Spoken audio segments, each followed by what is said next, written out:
Good evening. Hey. Hey. Smooth, very smooth.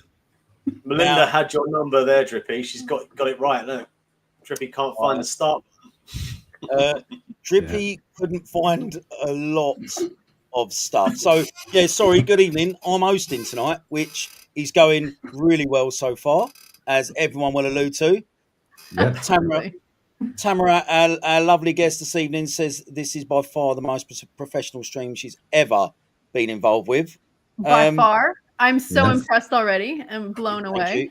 Stop it. You're going to give me a big head. Stop it.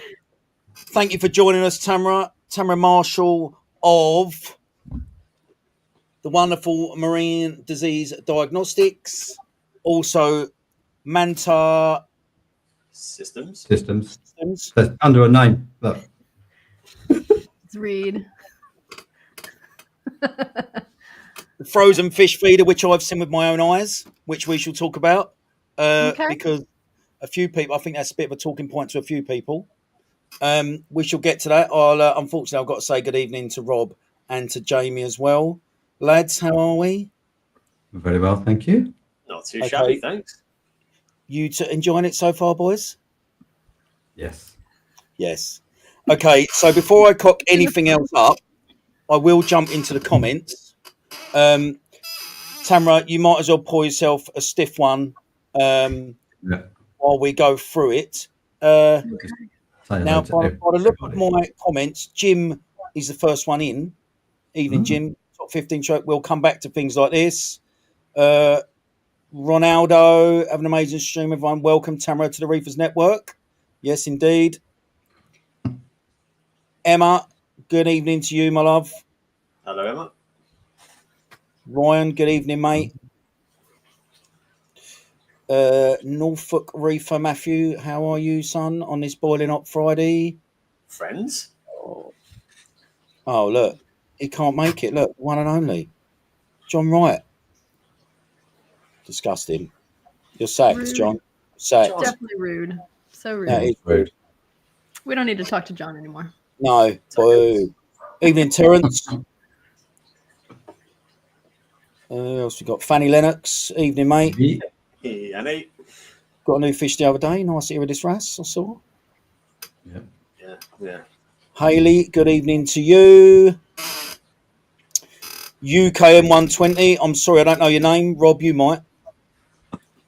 Chris. We'll go with Chris. Good evening, Chris. It's definitely not Chris, even I know that. Dan, evening, mate. Melinda, good evening to you. Bloody hell, this is all about a mouse, I know that. A few people chatting amongst themselves. Good evening to Gaza. He's probably half cut by now. Boiling hot day. He is. Yeah, he is. Absolutely. Mylot, good evening to you, mate. Reefy Reese. Good evening, brother. Reese. Oh, interesting one. Good evening, everyone. How are we? So, Tamara, we might touch on this later. There is a reefer hobbyist with a campaign to stop TMC in the UK importing sharks. Because sell to hobbyists, basically, yeah, or hobbyists that have a 2-foot tank or a 2-foot cube, basically. Yeah, the thing is, a lot of fish stores, they don't ask what size tanks they're going in. For example, like the place that I'm working right now, the owner of the place literally bought a nurse shark from a pet store, a nurse shark. And we've had her she's 18 years old now, but he put her in a 225 because he didn't know any better. And he literally was like, oh, cool, a shark, and bought it. And they didn't, they stocked it. He didn't order it. They stocked it. They had it in the store for anybody to buy. Just out of interest, how much was it? Oh, less than $30. Oh, for a nurse shark? Now, that was 18 years ago. 18 years ago, though, yeah. Yeah, and he was like, yeah, totally. Let's buy a shark. And she's like 8.5 feet now. Wow. The worst ones we get over here are the mermaids' purses with the cat sharks in them. Yeah. And you can buy them for like 40, 50 quid. Yeah. So I suppose $60, $70. And then, you've got a cat shark. You got a cat shark, and a lot of people don't know how to take care of them. They don't survive that long, and or they're put in tiny tanks and they stress. Yeah. Back in the day, you might have got a great white for a bullseye. Blimey. Just go quickly jump in. Yarrick, good to see you, mate. Hope you're well. Hope your son's well. I'm sure we'll see you at Aqua. Harry West, good evening to you, mate. Oh, sorry, I'm trying not to miss anyone. Spillers, good evening to you. Oh, I know this Terry? guy's name. What is it? Terry? Terry, yeah. Yeah, Terry, yeah, Chris. I thought it was. Yeah, Chris, yeah. Crispy. Tony Close. Happy Friday.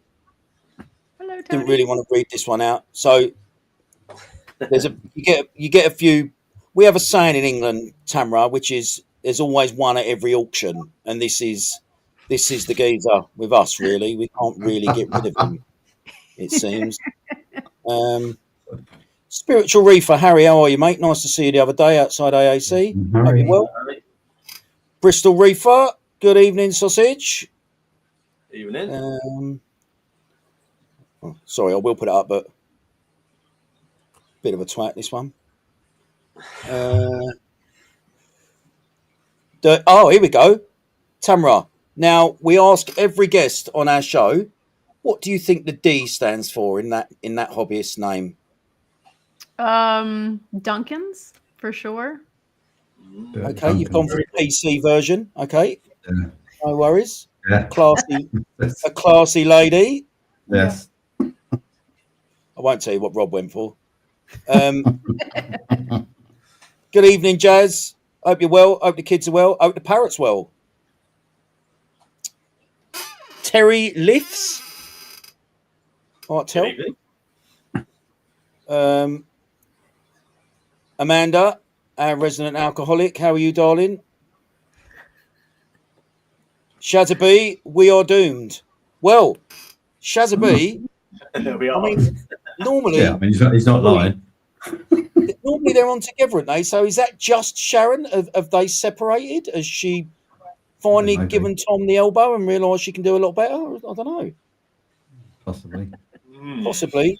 But on that, I do know, because the word on the street is that it's Tommy's birthday today. So, Tamara, you didn't know this, but when it's a fellow reefer's birthday or someone, we all sing a verse and a chorus each of Happy Birthday. All right, let's do it. You'll start. Okay, are you ready, Rob? You're going to start us off? Rob, you ready? Yeah, of course I'm not. Happy birthday, Tommy. Happy birthday. How old was he? I think he was 63, I think he is. Was he? Okay. Yeah, and he looks every day of it. See you next week, my old son. Hope you have a great day, mate. Intrinsic. I mean, this is taking a while. Here she is, the pocket rocket. Elisa. Oh my God. Oh, do you know what? I'm too hot. My old mate. Peter Parry. Good evening, son.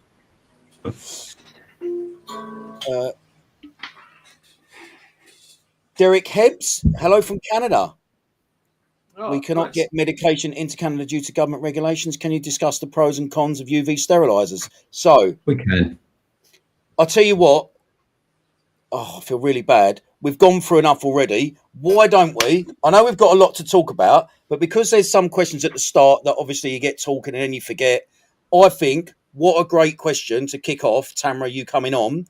Most hobbyists have them. Most hobbyists know about them. I think what a great place for you to start. Can you discuss the pros and cons of having a UV sterilizer on your reef tank? Yeah. I mean, it really, to me, it has to do with the flow and what you're trying to get accomplished with a UV sterilizer. So if you're trying to kill off algae versus parasites, there's different flow rates. And I love UV sterilizers, but I don't use it 24/7. So I'll use a UV sterilizer on a timer because it will kill a lot of the bacteria. It'll kill a lot of the natural reef food that's in the tank. So the algae, the natural bacteria that are good that a lot of the corals eat. And so I don't like to run it constantly. If I see an algae outbreak, I might run it a little bit more. If I have a parasite issue, I might run it a little bit more. But besides that, I might run it 5 or 6 hours a day. So, that's kind of the difference with that. I think a lot of people, they do a set and they forget it. They just turn it on and then they just run it 24/7.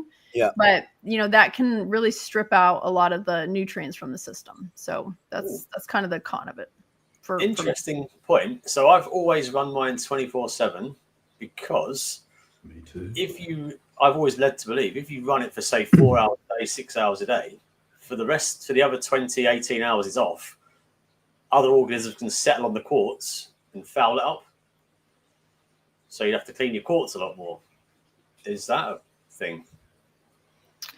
I mean, I've never had an issue with it. So to me, that's not a concern. If I have a concern with like a specific algae outbreak, if I'm dealing with something, I'll run it 24/7. Or again, if there's a parasite, if I'm trying to battle something in the system, I'll run it that much. But besides that, so much of what you're killing off in the system is just natural food, especially if you have a full-blown reef tank. Like a lot of that is consumed by corals on a regular basis. So I don't want to strip it. So fair enough. Yeah, okay, I'll run mine 24/7. Just one because I can't be bothered to turn it on and off all the time. I put it on a timer, so it automatically just It does goes it. in my head. The quartz thing, whether it's going to get covered in a slime coat when it's off, and then you got to burn that off before it becomes active again.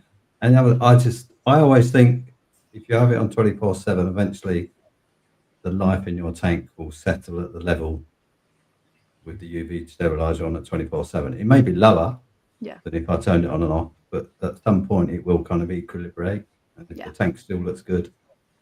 So yeah, I run mine 24/7. Really, I wonder how many people do. Yeah. I wonder how many people buy one, don't really take into account the flow rate, and it's never actually doing anything. Yeah, I mean the flow rate's important. Yeah. Depending on what you're trying to achieve with it, and if you hit, if you're in between, you want to go slow enough for parasites, but you're doing it too quick, but you're not doing it quick enough to get algae. You're basically wasting your money running it completely, really. Yeah, and you've also got people that will brag about, oh, my UV bulb's lasted me 2.5 years and it hasn't blown yet. It's like, that's not the point. Yeah. Yeah, that's the other thing. People aren't switching out the bulbs and they're not cleaning the sleeves. And that, I mean, you do have to do both for sure. Yeah, they're hourly rated, aren't they? So 10,000 hours is kind of average, I guess. So, I must admit, I've never known anyone who's said, no one's ever said to me, I run my UV for algae control. Normally, I find that people who have a UV, it's to try and prevent things like ick. Normally, that is what I usually hear. Yeah, I mean, sometimes people run it if they get a species of dino, which is... Oh, sorry, yes, dino, yes. At night, they use it for that, and then they may just leave it on there, I guess. Well, I do know someone that did have dinos, bought a big pond UV, and it helped him massively. Yeah, so you're knocking on the realms then of clarifier versus sterilizer. Yeah. In the freshwater world and the pond world, you'd run a clarifier just to kill things and clump it together for your filter to remove. We use it in the marine world as a sterilizer to kill things that go through it. Yeah. And that's flow rate dependent, right? Yeah. Yeah, I mean, I suppose I would say, for me personally, in my tank, I would say the pros outweigh the cons. I prefer to run one. But that's prevention rather than cure. Yeah, and that's because of the type of fish I got, the size of the tank, etc. I haven't got on my small spawning tanks. I don't run one at all.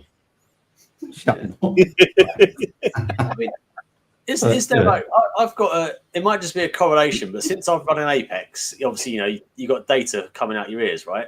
I've noticed since adding the UV, my ORP has always been higher. Is that just a coincidence, or is that does that cause that? I haven't heard of it causing that, so I don't know if that is a coincidence or if it is a factor with that. Okay, yeah, just noticed it. Like it could be, I don't know. When something happens when you change something, you generally put it down to that being the cause, don't you? But just didn't know there was any scientific thing behind that. In terms of fish disease, What would you say a UV sterilizer is helpful for? I mean, there's specific parts of all parasites that is free swimming, and that's really the only part. Like, for example, with ick, there's 4 different stages. One of them is free swimming, and so it will help with that one stage. If it's on the fish, it's not going to help with that. And so because it pulls out the free swimming, it's going to prevent it from spreading quickly to your other fish. And then hopefully it'll kind of pull some of that out of your system. It will not kill it off completely, but it does a pretty good job as far as making sure it doesn't spread really quick. Yeah. Okay. I've spoke to Mr. Clemens a few times about a UV and the damage or the side effects or what level of deterioration of bacteria a UV could potentially have in your reef system. And his answer to me was, well, I've seen perfectly wonderful reef tanks thriving with grown out corals, of SBS, LPS, with UVs running. So I think the answer is no one really knows. I think no one really knows, but when you have really big tanks, even if you have a percentage go through the UV, it's not the majority. It's the percentage of the water. And so especially if you have like slower flow going on, you still have a significant amount of healthy bacteria that is in the water that's going to serve as a food source for all of your corals. And I've seen gorgeous tanks with UVs and without UVs. It's certainly not harming it. I personally, and again, there's no right way to do a reef tank. There's no right way to do saltwater. There's probably a lot of wrong ways, but there's really no right way. And so I feel like in my personal tanks, if I don't run a UV as much, I get more coral growth.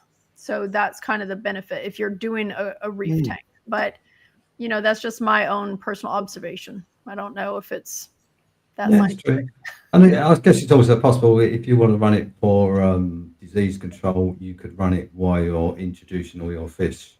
Yeah. Because eventually you stop introducing fish. Hopefully you're not killing them on a regular basis. Hopefully. Probably, if they're all happy and look good, you could probably turn the. I mean, I could probably turn mine off because I don't add any fish anymore, and I may see increased coral growth, but I don't know. It's just a psychological thing. It's like a comfort blanket. Yeah. I know it's there. It's been there for 4 years on that tank. So you just want to change something. Yeah, really, yeah. Yeah, it's not if it ain't broke, it's one of those. So yeah. Mind you, for what you told me about your electricity bill the other day, I'll be switching everything off. Oh, do tell. Come on, exclusive. What's that? Come on, let's play guess Rob's electricity bill. Well, that was just for the tank. Oh, right. It was still big. Right, we can play higher or lower. Just quickly, before we do play that, and we are going to play it, just while we're on UVs, serious question, Tamara. Can you over UV a tank, as in run a large one suited for a 3,000 gallon cistern on a nano? Or basically, can you overrun a UV on a tank, I suppose, really? I mean, my opinion, yes, because you can strip out a significant amount of the bacteria that you want. And I know people that have started tanks with UVs immediately, like while they're cycling, and it really, really slows down the cycle because you're pulling out a lot of that bacteria until it's settled into all the different cracks and everything. So I definitely think you can overdo a UV for sure. Yeah, I would imagine a tank, if you did that, would just be stunted. It would take just, takes forever. Years to get where you would get in months if you didn't run it. Yeah. I don't think it would kill the tank, but I just think it would be, hinder it. So maybe that gives you an idea that some people might think, oh, that UV has got the requirements it says for my litre of tank or gallon of tank. But if I go bigger, it will do a better job. Do you know what I mean? I can imagine how people might get caught up in that train of thought. Yeah, bigger is better mentality. Yeah. Yeah. I mean, if you're having a serious ick outbreak, then maybe a much bigger oversized unit is going to help you in the short term, but then you turn it off, aren't you? Yeah. And it also, another thing to mention, like, is if people dose anything to their tank, like if you're dosing a lot of phytoplankton or anything to your system, that UV it's stripping it pods quick from your system. Copepods? Anything like that? I don't think These copepods so much. Most of them are not free swimming. Most of the ones that we purchase are not going to be free swimming in the water, but I'm sure it affects some of it, especially their reproduction. The unfortunate ones that get pulled through it, yeah. Yeah. Oh, yeah, definitely. Right, listen, we did have a bit of a plan, which was we was going to talk about the frozen fish feeder, because obviously ideas in America quickly make their way over here with social media and everything else. Obviously, me and Tom met you at Reefapalooza. We came back and spoke about it on live streams when we was back. And I suppose people might have burning questions for it because it's quite an innovative piece of equipment for this hobby. You know, I don't remember seeing one before. I certainly don't remember seeing one since we met you at Reefapalooza. So I'll let you take the stage. What stage of production is it at? Is it being released anytime soon? Have you made any adjustments? Yeah. So I've been working on it for about 3 years now, trying to get the freezing technology really, really small and then getting a really decent capacity. And so right now we're producing our beta units. So we're on Indiegogo. And so if anybody wants to purchase any of the units, we do have, as of this morning, I think we had 5 beta units left, or you could purchase the final product.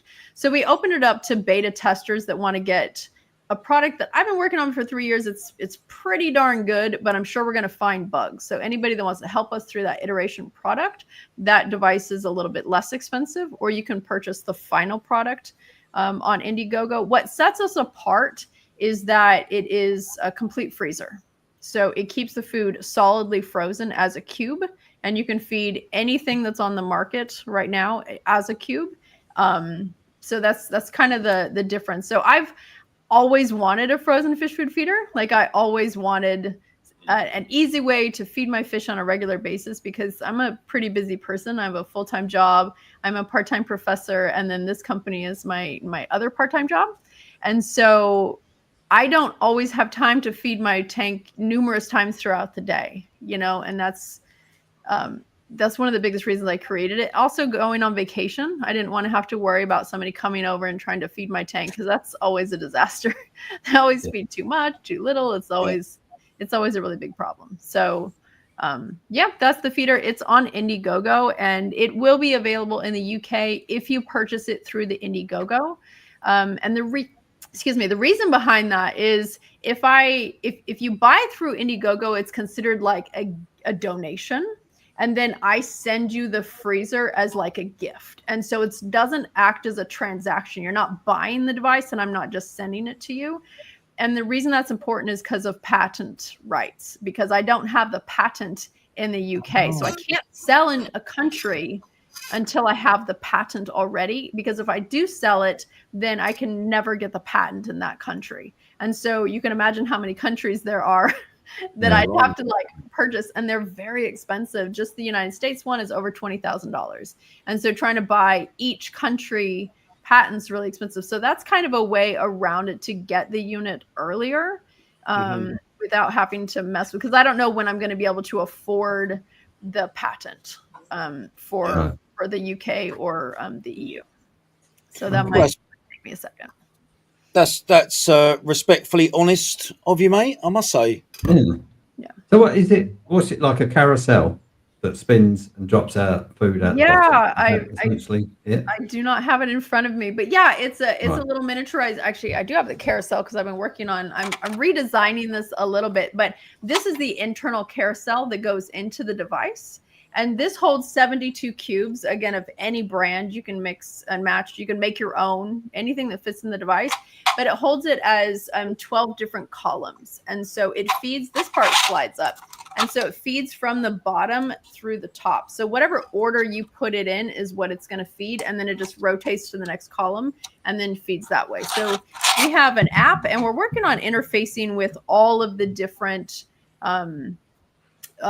controllers on the market, so you can use whatever like Apex and Apex or the Coral View, any of those. You can automatically program it through that, or you can use the app.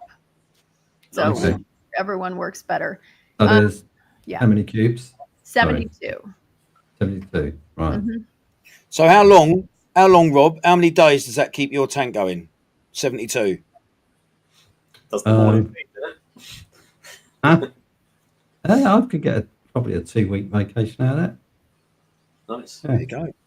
So does that drop a solid cube into the aquarium, or does it drop in? Does it thaw out somewhere and then dispense, or? Yeah, it has a little feeding cup that it drops into the cup that thaws. It has grates and then it like flows out. I think a lot of people are probably going to put this on their sump if they have room on their sump. Yeah, and get the returns. Yeah, you can use the feeding cup, or you don't have to. You can pull it off. And we're designing different sizes, like different lengths, different grate sizes for different types of food. And so, that's kind of different options as far as if people want to use a thawing cup or not. Because a lot of people just drop it right into the return chamber of their sump, and it'll just get sucked into the tank and fed. Yeah. Right. And is it top loading? They're like a lid on the top that pulls out? Yeah. Yeah. Okay. Yeah. I should have brought it, but yeah, it's just a little container with like a top lid that comes down. Yeah. How long has it been available for purchase in America? Around 20 days. Oh, wow. Okay. So not long then. So it's pretty new. I have a limited number of beta units because I don't want a million. There is an unlimited number of people that want to purchase the final product when it's actually completed. But right now, so I'm making all of the beta units. Like I have all my 3D printers there, and I'm like creating all the parts. I'm finishing everything, doing all the electrical. So those are going to be handmade by me. And then the final product, they'll either be handmade by me or we'll have a manufacturer at that point. It just depends on the funds. Brilliant. Things like this that come along, they can be sort of game changing, because you've got fish like seahorses spring to mind that need to be fed 4, 5, 10 times a day. They won't take pellets and they have to have frozen food. And people don't keep them, even though they're fascinating animals. People don't keep them because they can't feed them that much. Exactly. Things like I know a lot of seahorse people that they definitely need something like this, or even Anthias. They really need to be fed like 5-6 times a day at a minimum. Some people feed 10 times.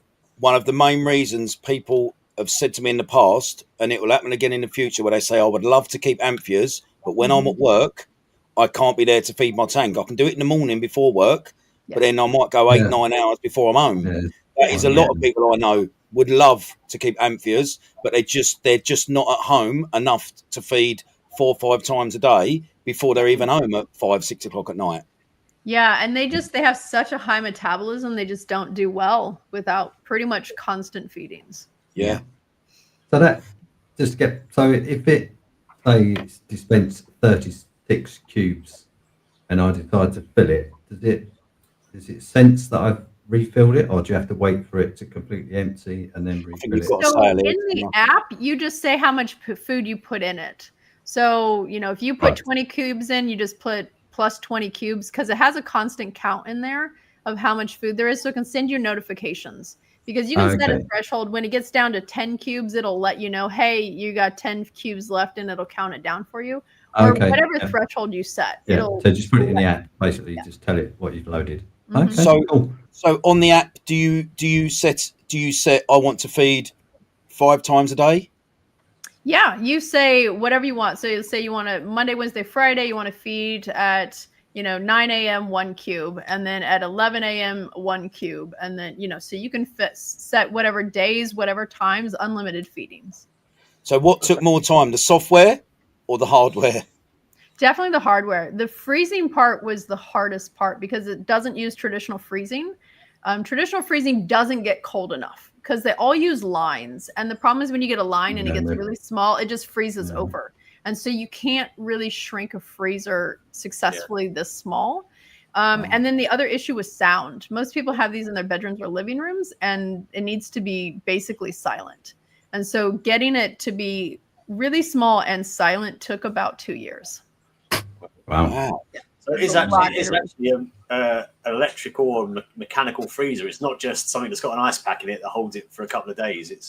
No, it's a solid freezer. Yeah. It uses thermoelectric conduit units and heat sinks, and then there's an internal and external fan.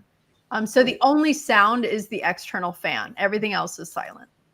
Oh, decent. Okay. Yeah. So in and then it terms has, of, go ahead. no, sorry, darling, go on. I was just going to say it has 1 inch of insulation like all the way around it. So we designed it like a Yeti cooler where it hopefully stays really, really cold as long as possible. So it doesn't have to run constantly. So once it hits to temperature, it can click off and then, you know, just kind of constantly adjust it, just like a freezer at home. Okay. Is there any condensation issues? So If it's in the sun, none quite on mine. I Right. haven't, but you know, basically it's enclosed for 2 weeks. You know, typically you get a condensation on a freezer because you're opening and closing like constantly. You know, you really shouldn't be opening it other than to refill it. And so I haven't had any issues on mine. I've been running it for about a year. That being said, our beta testers are really going to help with that. There is a little condensation tray built into the bottom. So if somebody has condensation, there is a spot for it. Yep. But, you know, I don't know if that is going to be an issue. It might need to get bigger or we might not even need it. That's something we're going to play with. Okay. Just quickly, sorry, mate. The UK compared to the US, the one major difference in reefing that's been highlighted throughout any UK or any US reefer talks. So our electric prices here, we get proper stung, and for the UK reefers that might be watching this or anyone that watches it back, what sort of pull is the frozen feeder in compared to, say, someone's heater, someone's lights? Have you got any idea, anything that might help them gauge that? So it's 110 to 115 watts is where we are. I'm not sure how that compares to the other devices. So it's not significant. Like, yeah, that'll be on a thermostat as well. That'll kick on and off as it needs to. It's not a permanent. Yeah, it's not gonna pull that 24/7. Yeah. Okay. Right. I was going to ask. Oh, so how often would you need to clean that carousel? Do you think? Can you use it for months, just refilling it, or do you have to take it out and? Every single time you refill it, I would say just take it out and clean it because you know most of the cubes that I'm playing with on the market, they're around 70% water, and so the second you take them out of the freezer, they're already thawing. And so by the time you load the entire device, like it's already thawing a little bit by the time you put it in the freezer. So there's going to be some residue in the carousel just from the freezing on the sides and the walls. And we do have a plunger built in. So if 2 pieces are stuck together, it'll like break them apart. So that's not an issue, but you know, there will be some residue, you know, on it for sure. And we're designing it hopefully to be as easy to clean as possible. Again, we're changing the carousel like a little bit right now, but I don't think. Can you chuck it in the dishwasher or not? No, and so I'm playing with different lazy. Oh, you're so lazy, Rob. You're so spoiled. No, that's 100% the goal. Like when you 3D print, all the plastics that I've found, you can't put into a dishwasher. And so when we get to the final product, I'm hoping we can do an injection molding. So for me to do an injection molding for the entire device, my quotes right now are about $270,000. I don't know what that is in pounds, but it's a lot. 2.5. Yeah. It's a lot. Yeah. And so, you know, we might have to pick and choose certain components that we 3D print and we do injection molding. This will probably be the first one that we do injection molding so we can dishwasher it. Okay. That is most likely going to be our first one. Because I'm the same. I'm a lazy reefer. I just want to put something in there. This is how lazy I am. Can you get a second carousel so I can take that one out and then reload another one while I'm. Yeah, actually, we were gonna. That's how rich he is. That's how much money he's got. You know, look at him. That's how lazy I am. That's how lazy I am too. Yeah, we're gonna have like extra component pieces. Yeah. Okay. Cool. So feedback, the market interest. Are you surprised? Are you happy? Are you content with how interest has been so far for this? You know, when I went in person and I talked to everybody, the amount of people interested was overwhelming. Probably 70% of people were like, yes, absolutely, I want this. But when it actually came to Indiegogo, when you're actually putting money on the line, the response has not been that good, because I don't think people want to take a risk with the company. Like they want to buy a final product. Yeah. They don't want to be the first one. They want to buy it from a fish store or something. But do you know what, mate? When you're the first of its kind, people are always sitting back going, I'll let someone else go first, see what they think or say, and then I'll get one. Yeah. And I don't think people understand, because I do get kickback about the price quite a bit. I don't think people understand how much it takes to get to market. Like I'm self-funding and I'm more than $100,000 into this, just iteration, prototype, patents, all of that is really, really expensive. But to actually get into manufacturing, which is the polished version where you would get that from your fish store, I mean, again, that's probably going to be more than $500,000. Yeah. So, it's that thing. If you're like, it's a different conversation. If you're selling 100 units versus selling 10,000 units, then the cost will come down because your production will be so much slicker. But you've got to get to that, right? You got to get to that, and you can't get to that unless you get funding.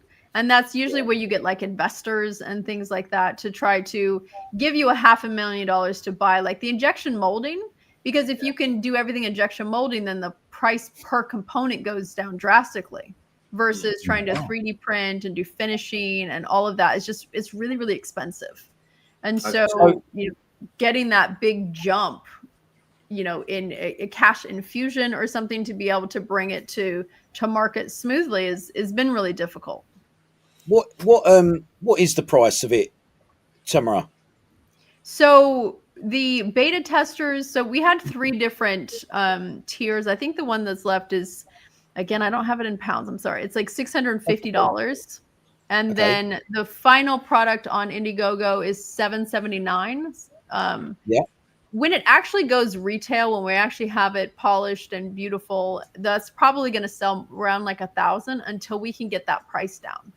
But again, it's like, if I'm buying one piece, like I'm buying a power cord and I'm buying 1 or 5 or 10, that price is really high. But if I can buy 1,000, then that price gets significantly lower. It's the Walmart effect, right? So that's the problem where I'm at, is I'm buying one of each component, I suppose also it comes down to the reefers. How much do you value your fish being fed what they're usually fed, and be able to go away on holiday? What price the hobbyists put on that? Do you know what I mean? Because they'll pay happily, it seems, £800 for an Apex to monitor things while they're away, even when they're at work. So what price do they put on being able to feed their fish what they've become accustomed to while they're away also? And it's if you add up the total value of your fish stock as well, Well, Rob, look at Rob. Rob, what if someone came to you tomorrow and went, I want to buy all of your fish, right? No.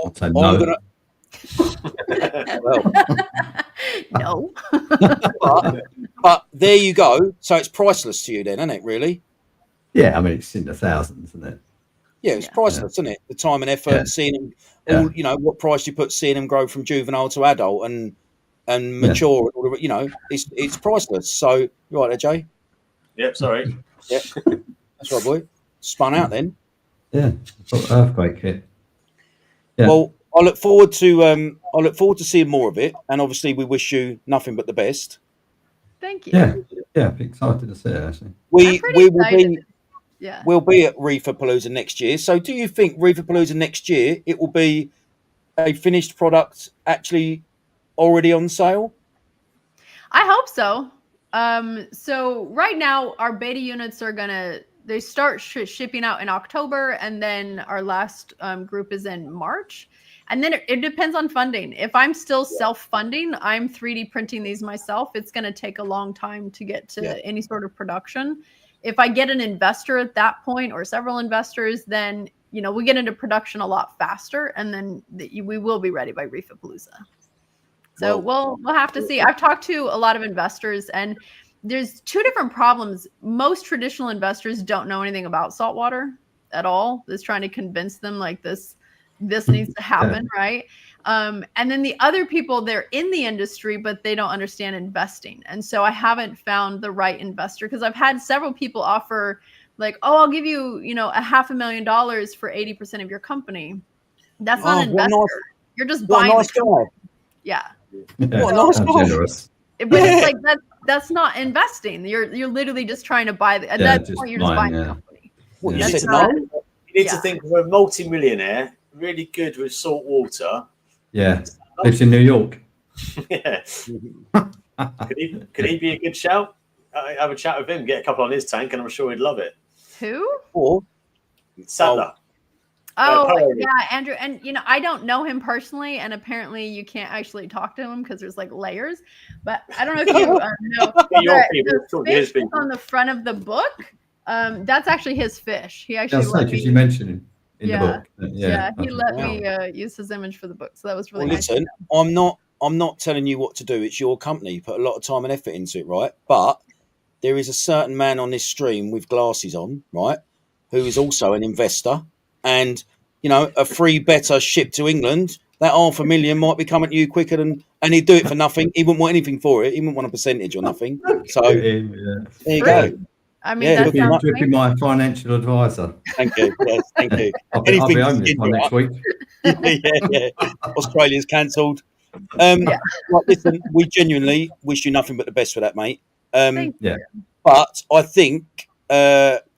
It's been Terry's a long time coming, I think, to be honest, in this hobby. There's two things I always think that people always thought, if you could invent something. One is a frozen fish feeder, and two is a robotic glass cleaner. There's two things, isn't there, that people have always said. I've seen several robotic glass cleaners that have come out, but I don't know if they've ever actually come to market. I just keep hearing about them. Yeah, I've seen, the odd video comes out and you think, oh, is it? And then it just disappears. Yeah, it always figures out. You really are lazy, Rob, aren't you? Yeah. It's a lot of glass. I would too. Yeah, but you've got a lot of tanks. Those robotic vacuum cleaners you can get? I can't remember the name. Roomba. Is it a Roomba? Yeah, Roomba. Yeah. I've seen a video of one of those going around someone's living room, and his dog had shat on his carpet, and it just picked up his dog shit and smeared it everywhere. So the equivalent of the marine tank would be to pick up one bit of bloody coral gravel or something and just go all around the glass. Yeah. Or it just slides up a silicon sill. Yeah, that's it. Front pane straight out. It was supposed to clean the front room, and it's just driven a massive oil slick through the middle of it. Is that what you're saying? Yeah, it's nice. Yeah. Lovely. I'll have one of them. Yeah. Gaz said it happened to him. The dog still denied it. Yeah. The old man got the blame for that. That's it. Right, we better move on swiftly. Although that is a right bit of me. Terry Centropaga's got a question, Tamara. Right, so this is quite a topic for debate, and it's quite a topic that it's got varied opinions, but it seems to be quite prevalent again at the moment. I've noticed, and it is revolving quarantining fish.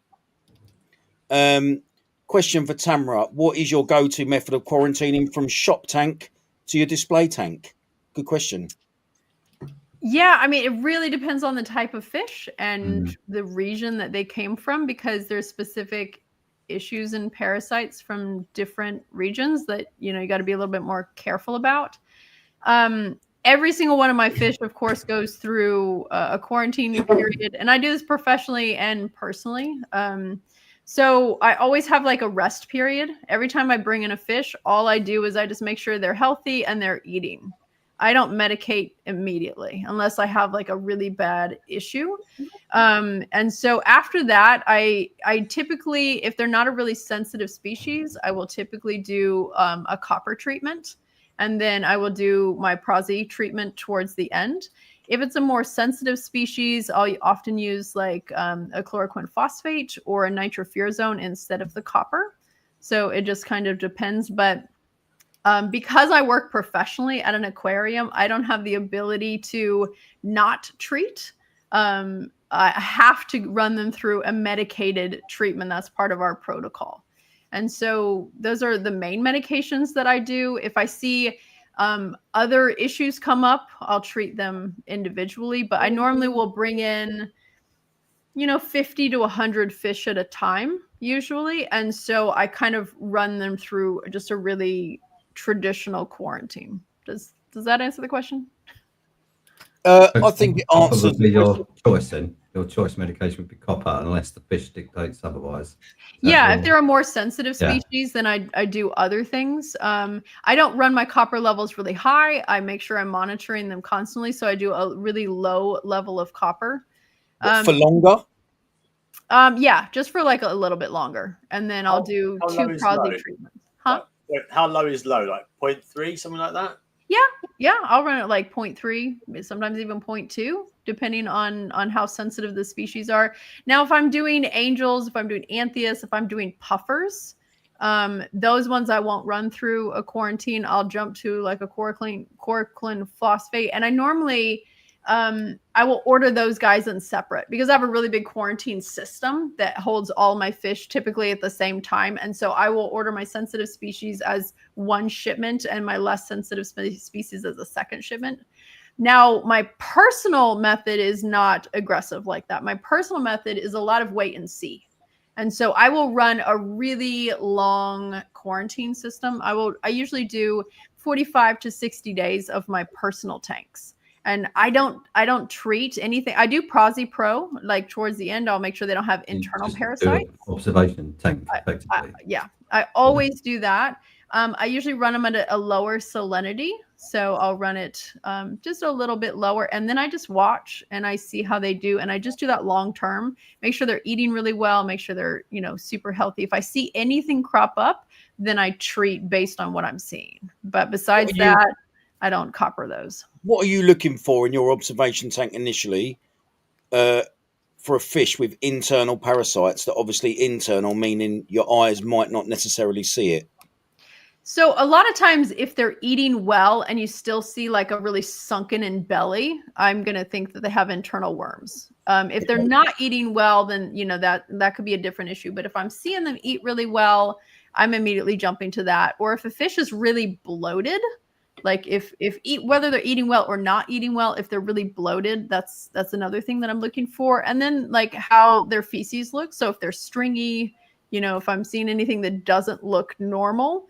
The good thing about being in a quarantine, I run a glass bottom tank. And so if I see something, I can just pull out, the feces and look under a microscope and see if there are any specific worms in there that I'm looking for. But as a hobbyist, if you don't have a microscope, you can still kind of see like if the consistency isn't right. And then I just look to see, how thin or bloated that they are.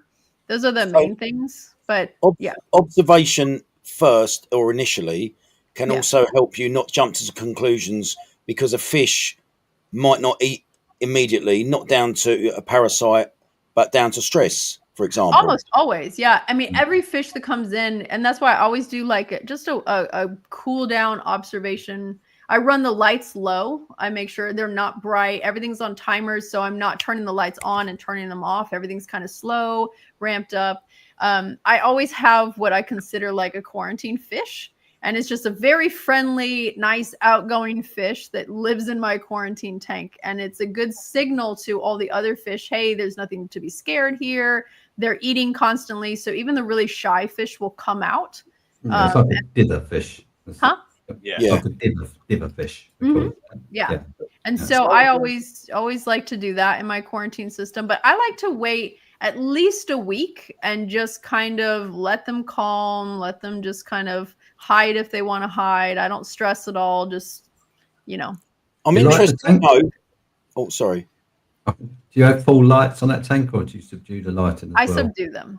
Yeah. Okay. Well, I subdue them for the first week. Now I found, if the lights are not bright enough and they have a lot of spots, like I might miss them. And so for the first week, I like it subdued. After that, I start getting up to whatever my tank would be. So when they go from the quarantine into my reef tank, like they're not going to be surprised. Light shocked. Yeah. Exactly. We're not going to do light shots, but I do it slow. So I always do like a kind of a muted, calming time for them. And then I bring up the lights to normal. So I've got, obviously for Tamara's benefit, the tank behind me is quite new. It's just cycling up.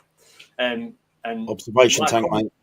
My quarantine procedure for this is I was chatting to Paul at AAC the other day about usual quarantine, medication, background copper, all the rest of it in the little quarantine tank here.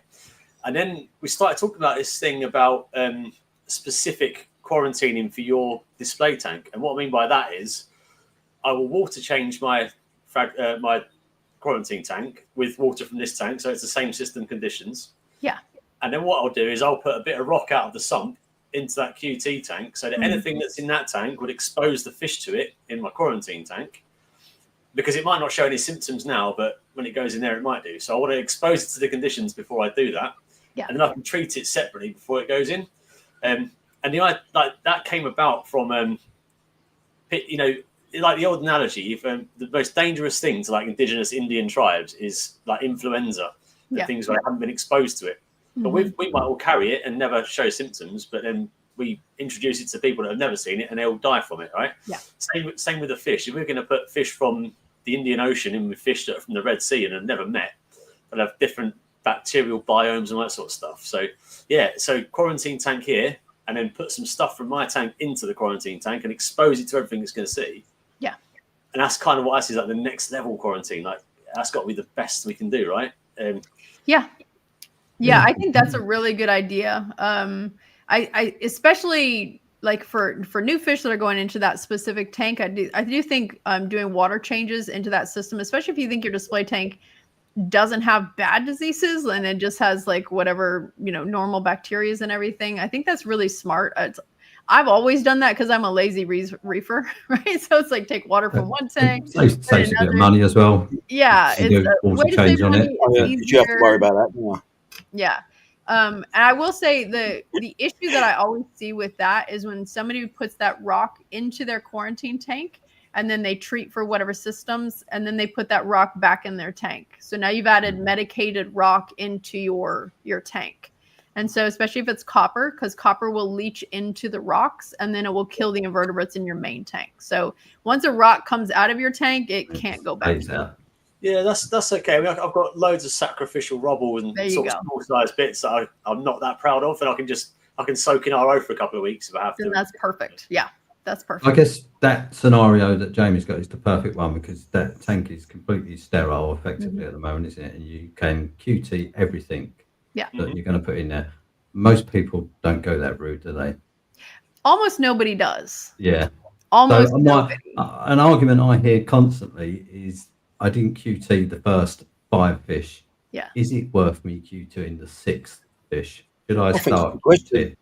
Yes. So what? How would you deal with somebody who says to you, "Is it worth it because I didn't do the first 5?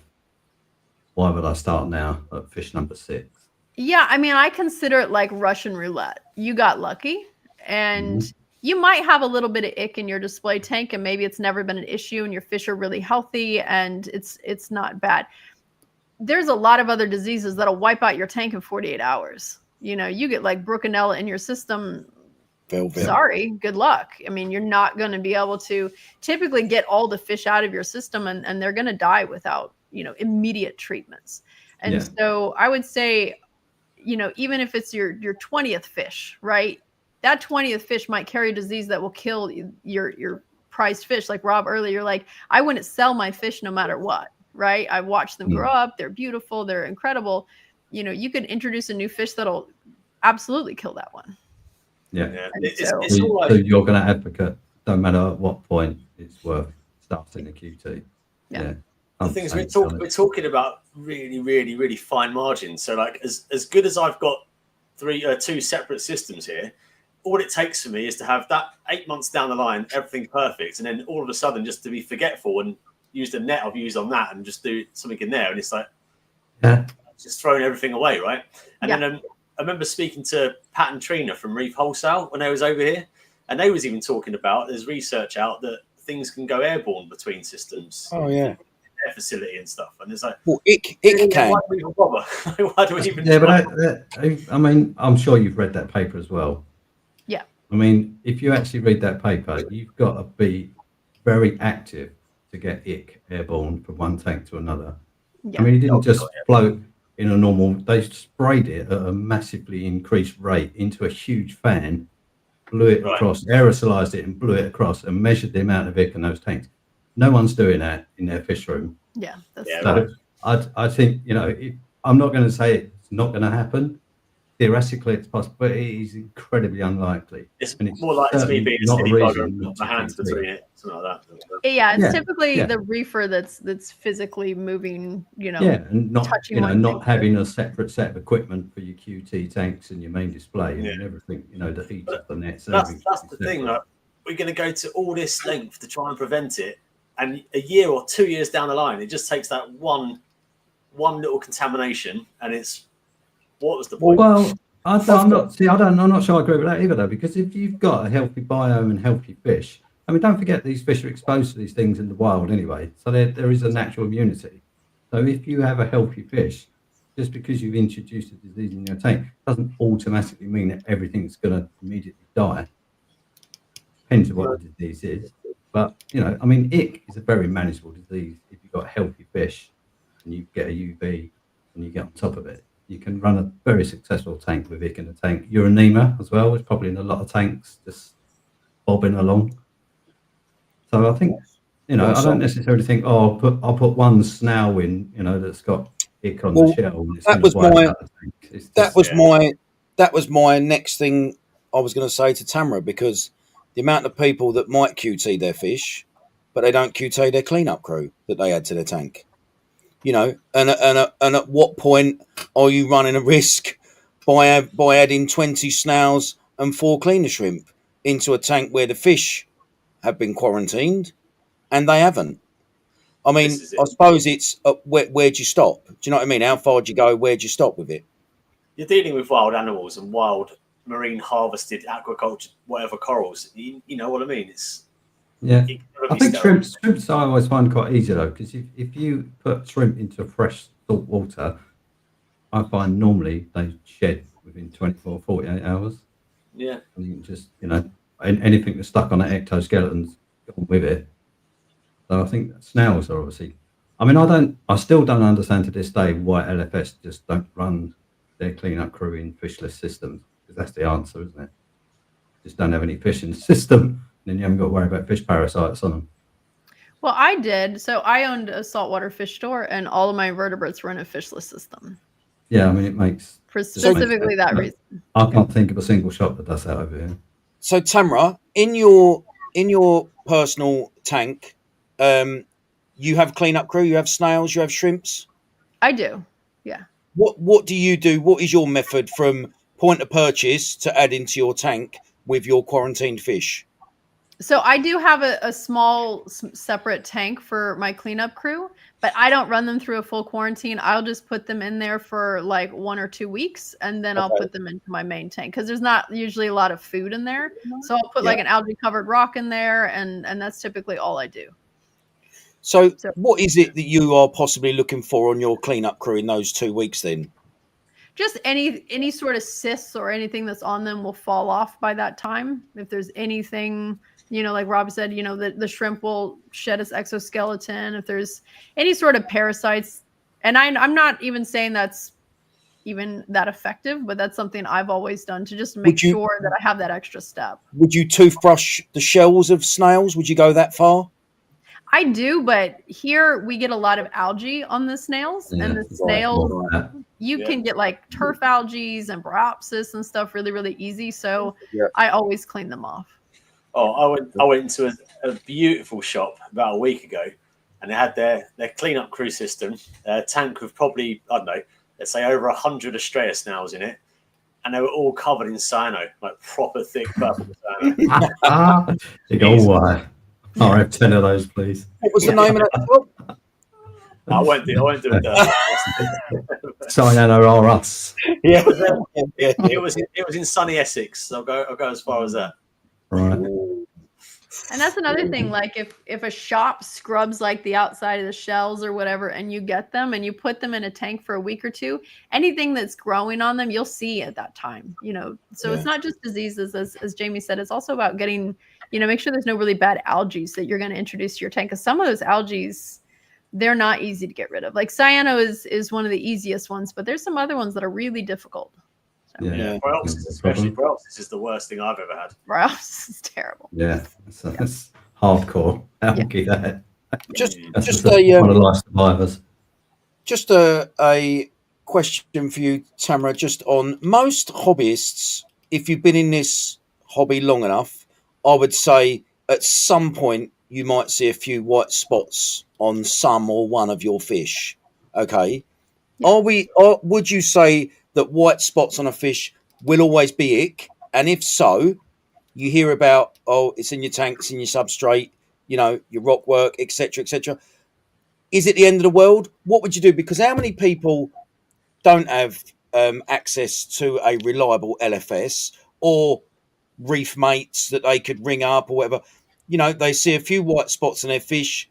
What, in your opinion, is the best way to go about that? Because that is probably really common. It's really common. And, you know, honestly, my first thing to do is just watch it. Just wait and watch. I can't tell you how many white spots people see on their fish is the fish ran into a rock or they got stung by a coral and it's not a parasite anyway. And so, you know, don't panic, just like wait and just watch it. You know, it typically will fall off in a couple of days. So just see, like, is it going to fall off? Is it going to come back? Because if you have a UV sterilizer on your system, it might not be a big deal at all. If your fish is healthy and it has a nice immune system, it has a nice slime coat, it might not be an issue. And so I never say to panic about something like that.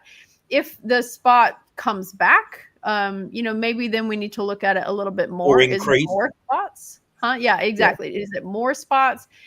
Is there a way to get the fish out of the tank? I always prefer to treat a fish completely versus trying to do an in-tank treatment because those are a lot more difficult. And if you can pull the fish out, you can do really nice, easy, you can do hyposalinity treatment. So you don't even have to use strong medications. There are a lot of really easy things that you can do depending on what the parasite is. But, you know, the first thing is just don't panic at all. Make sure the fish is eating well, get its immune system boosted, make sure your water quality is good so your fish can, you know, be as low stress as possible. Yeah, and let's face it, not everyone's got the facility to do quarantine at home. Like, for one, you know, in an ideal world, yeah, absolutely. But the next best thing you can do is a 45-minute dip in a bucket before you put your new fish in. Anything like that, just to help take any external stuff off, you know, is better than not doing it. Oh, for sure. Yeah, and there's a lot of different types of dips you can do. So you can do freshwater dips, you can do chloroquine phosphate dips, you can do nitrofurazone. There's a lot of different types of dips, methylene blue, like depending on what the issue is, just getting the parasites to fall off. This stuff is what I use, A and B. Really good stuff. It's a malachite blue and it's something else. But you do 45 minutes in one, 45 minutes in the other, and it's better than not doing anything at all. Okay, so you're saying you do that before you add the fish to the tank? Yeah, I do. Yeah, I get the bag from the shop into a bucket, 45 minutes of each with an air stone, and that's it. Yeah, that is much better than nothing for sure, because it will get off a lot of the external stuff, and you know, it'll probably even get flukes to fall off. There's probably a lot of really good things that will fall off just by doing a sachet of that costs about $3.99. Yeah. So £4. Why would you not do it? You know? Yeah. Yeah. Yeah. Very simple, isn't it? Should we get onto? Do you want to get onto any specifics on the fish? Well, I mean, we can do. I mean, I'm more than happy for you to lead because I'm sure you might have a few questions. But I would say, Tamara, I don't know what it's like in the US, but in the UK, there is certainly a very high percentage of a certain butterfly fish with orange stripes that doesn't survive very long. Yeah. Yeah, that's what I was going to talk about. Because I think most hobbyists have tried or would like to try to keep a copper band, and it just seems to have such a dismal success rate. Yeah. I mean, it's depressingly low, really. Yeah. Now, can you get the Australian version where you are? Is that the Margellinus one? Mm-hmm. Yeah. Yes, we have. I have some in AOC. I mean, it's not as frequent, is it? They're not as readily available, certainly, as you know, the Indo ones. They're not as readily available, and they are quite a bit more money typically. but their survival rate is significantly higher. Okay, so you know what? Way they're caught. Go ahead. No, I was going to say the next question is why. Sorry, you carried on. Oh yeah. For what we understand, like the way they're caught is a lot less stressful for them, and the shipping time between their collection to getting to the fish store is extremely short. So that typically doesn't get, they're not in a facility for a week or two, and then they get to another facility for a week or two, because they don't eat when they're stressed. And so as soon as they're collected till they're in your tank, they're probably not eating. So that entire time frame. And so the Australia one, from what I understand, it typically has the shortest time between the ocean and your fish tank. So that's a really big thing, because once they lose body weight, it's really hard for them to put it back on. Yeah, I was going to say, so you're not actually, technically they're not dying from a disease, are they? They're just malnourished and stressed. They're almost, from what I understand, they're almost all malnourished and stressed. Now, I don't know if they have a unique internal parasite or anything like that. Like we have seen that in some species where, they always have a parasite, and then when you put them into shipping or whatever, they do really poorly. But I don't think that's the case with them. I think it's almost always stress. Okay. Yeah. So short supply chain would be the answer, really. Yeah. Short supply chain. And then when you get them, feed them everything, anything and everything, whatever they want to eat. Yeah. So try a lot of different things. People will try, I tried mysis, and then I tried krill, or I tried, and it's like, try everything. Go to your local grocery store, buy clam, buy squid, like try everything to get them, just to put the weight back on as fast as possible. Yeah. Yeah, it's a lot of like the collection of them and the condition they arrive in. They don't ship too well long distance. No, it takes it. They're like a real sort of LFS nightmare, because they're a relatively cheap fish. Yeah, but it takes so much care and effort to condition back to saleable. Do you know what though, Jay? Sorry to cut you off. What are the odds that they're cheap because people might not want to buy them because of the low success rate? I think they're. Go ahead. They'll say they're probably cheap because they're caught easily and readily available. That's probably the only reason they're cheap. Right. Tamara, how in the know? How much in the know are you about how some of these beautiful fish creatures are caught and captured for the resale in the aquarium trade? Because for ever since I got into this, which is only about 4 years ago, it'll be 4 years in November, the word cyanide gets smashed around left, right, and centre. Do you know? I mean, I know it's supposed to be illegal. I think we're all not that naive to think that it's probably not still used, because I can't even catch a fish in a net in my 5-foot tank. So trying to catch it in the ocean, which the last time I checked was a little bit bigger than my 5-foot tank. There's got to be. I mean, what would cyanide? What would a fish being caught with cyanide do to it internally? Yeah, I mean, there's a lot of research. There's been a lot of pushback. So I don't know what distributors that you have there, but like here, Quality Marine. So they know exactly where a fish comes from in the ocean, and they follow that entire supply chain. And then they test the fish. Have they been caught with cyanide? If so, they don't ever purchase from that person again. I was going to say that it is testable. So it is testable. It's expensive. And so most suppliers don't do it. But when you find the people that are doing it, they just kind of get shunned. Yeah. That being said, when you get really cheap fish from very specific regions, they're almost always caught with cyanide. And I think the issue with copper band is a big cyanide thing. And the thing is, when you get cyanide, you go, oh, it's not doing well in the beginning, but then it'll get healthy and then it'll be okay. But that's not the fact. Like the cyanide cuts their lifespan. They have internal organ damage. And so, it is absolutely detrimental for any fish that's caught that way. They're not successful in captivity. But like when I used to buy fish, and I would buy from different wholesalers, you can pick the regions that they're collected from. And so, typically Indo-Pacific is like the main region that you have to kind of avoid if that's something you're concerned of. And there's a lot of fish from the Indo-Pacific. Yes. So, Yeah, there is. And that's usually where the copper bands are. And that's why I'm like, go to Australia, because they don't use it there. They're very, very strict there. Yeah, there's another species. There is the Australian copper band. It's only got banding for over its head, the first sort of 2 bars. Yeah, the rest 2 bars. Yeah. They do great in captivity. Like, what's the difference? They're a very similar fish, but they do really good in captivity.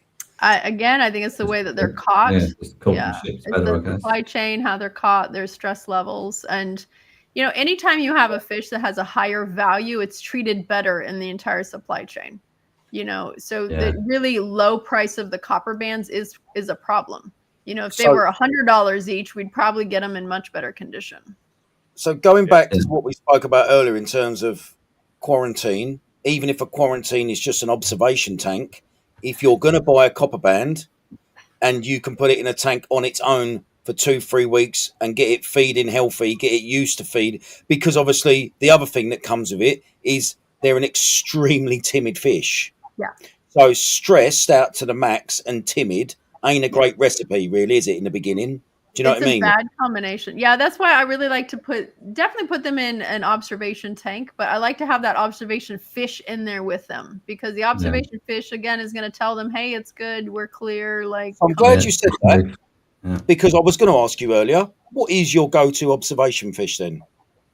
Honestly, I usually have like a royal tank. Or clown tang, I usually have like a really an old royal grandma that can't hurt anything and is like super peaceful. Chromie, if you get like a really healthy chromie, is a good one. So just something that's super peaceful, always out and about, not shy. I'll tell you one fish that I have in my tank that if I had any new arrival that might get initially chased out of an existing fish's territory or not made to feel that welcome. One fish that always goes up to them and swims calmly by them, and it's almost like I can read him going, don't worry, son, they can be like that, but you'll be all right in a couple of days, like follow me, is my peacock wrasse. Nice. Yeah, nice little wrasse. Really friendly, really peaceful, a wonderful temperament, and any new addition, he will go up to it and just casually slim around it, and it's almost like I can hear him chatting away, and he's just going, listen, bruv, chill out. It's fine. You're good. Right? You're good. Yeah, they get like that, mate. They get like that, but they'll be sweet in a couple of days. Honestly, you'll be fine.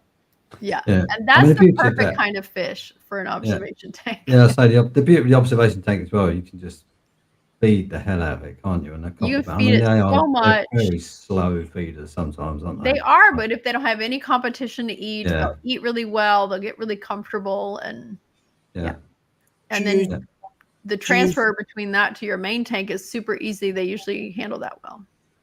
Do you use Selcon to feed with the food that you feed your fish? Depends on what I'm feeding. I usually do that in a quarantine. I don't always do that in my main tank. It is pretty oily. So, but you are an advocate of that being a beneficiary to a fish getting vitamins and minerals into them. I do, especially during a quarantine. Yeah, my biggest goal is to get them as fat as possible in that 1 or 2 month time frame. Well, you'd love me. I've put on loads of weight at the moment. Getting ready for your beach body, are you? Yeah, you know me. Beached body. Beached I want to be the first human harpooned in Northern Australia. Yeah. Greenpeace would be dragging you off the beach, mate. Just all right. Just quickly. Yeah. Go on, Rob. Go on. No, go on. I was just going to put a question up, which is nothing to do with what we're speaking about, but it's probably quite an important question. Here it comes. Tamara, coming from a public aquarium background, how often do you guys get asked to rehome large fish or sharks?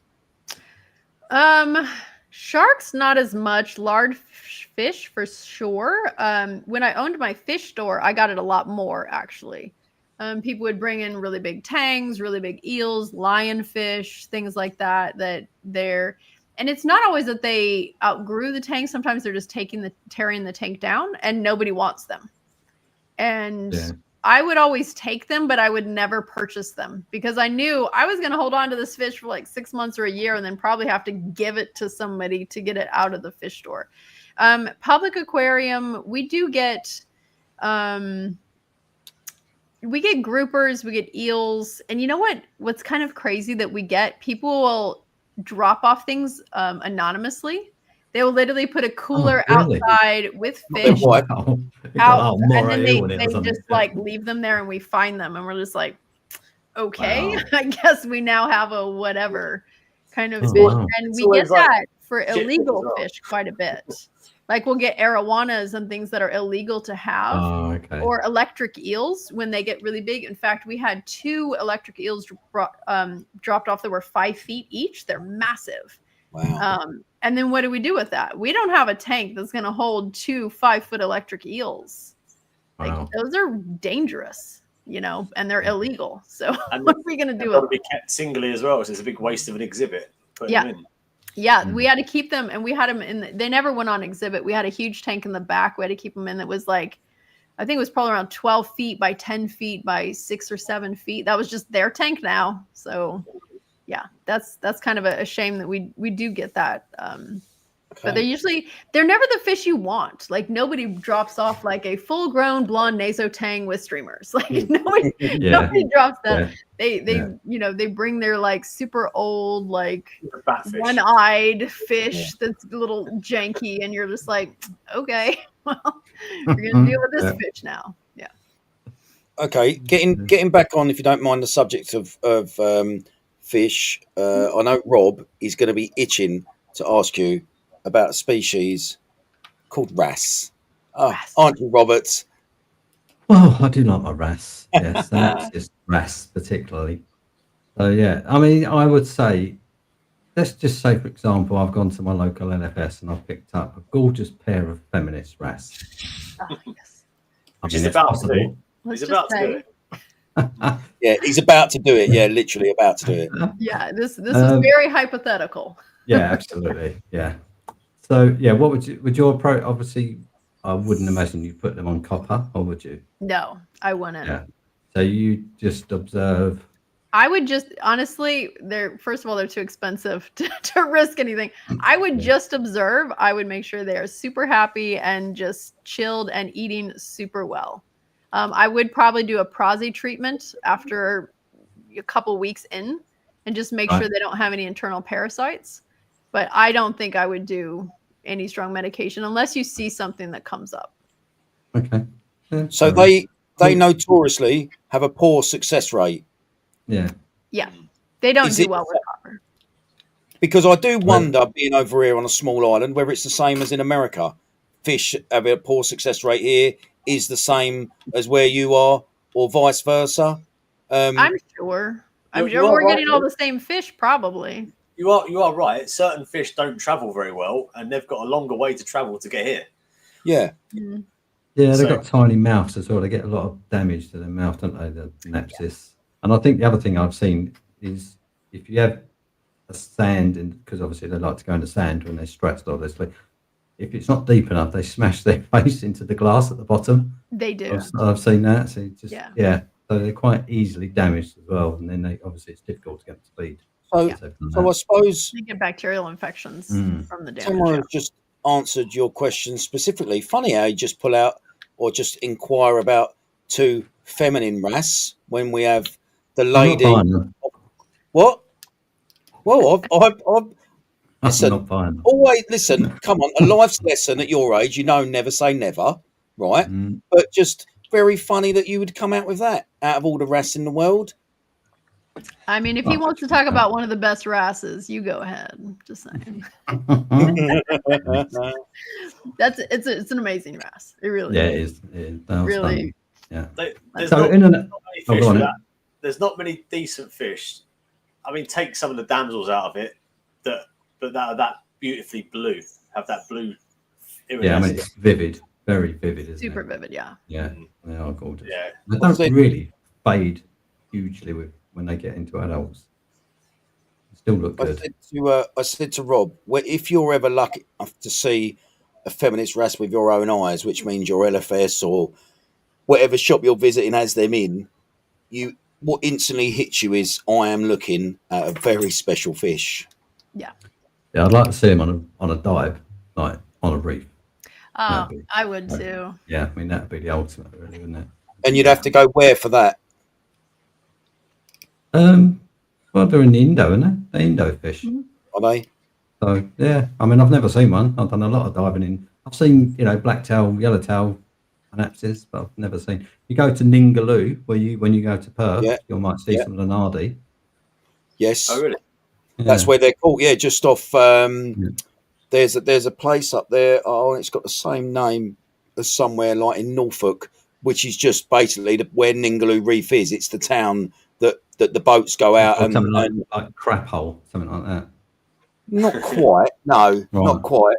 But there you go. Though. Even when they catch them fish, they're going to be held in a facility somewhere local to that, and then they've got probably a 28, 30-hour trip to get. Yeah, I mean, it's a long way. Isn't it? That's a long time in transit, like for anything. Well, I think I guess the nardi and feminist wrasse, though, like you were saying, they're a high value fish, so they probably get treated a bit better than a bunch of chromies or some or whatever. I mean, I've seen them come in from their 28 however many hour trip, and they're usually in much bigger bags with a lot more water, a lot more space. Even if they're small, they're usually treated really well. Like, and chromies, we'll get them, they'll be 10 or 15 in the same size bag. And because they're, it costs so much to ship. So you think of that bag as it's the weight of the bag, pounds of water, to ship for cost. And so they definitely get treated a lot better. Yeah. Okay. Most of the price we pay in this country in fish is freight. It's probably 70% of the value of the fish you're paying is the freight. Yeah. Yeah. Water's heavy. With your knowledge in fish disease, what would you say the majority of fish that are caught are plucked out of the ocean reasonably pest-free, disease-free, and the holding facilities that these fish are placed in with whatever was in that tank previously, whatever went in it after, probably time is money. I'm going to guess, these people haven't got a 42-acre warehouse to store everything in. So maybe the tanks are not cleaned appropriately in between one batch from that area or that location getting into. Do you think the holding facilities are a lot to blame for fish arriving at their destination with what they're carrying? 100%. Yeah. And you have to think the fish are coming from the ocean relatively disease-free, but they're put into the environment extremely stressed. And there's no way that facility doesn't have diseases. There's just no way, because even if they're running copper, they don't run them in all their systems because, again, we have really sensitive species. And so, there's a lot of mixture. And then it sits in that facility until it's ordered by your local fish store. And then that gets another transportation. And then it goes to your local fish store. And who's saying that is a clean facility? Most of these facilities, like the really big wholesalers that I've been to, and I've been to some that you look in and every other fish is dead.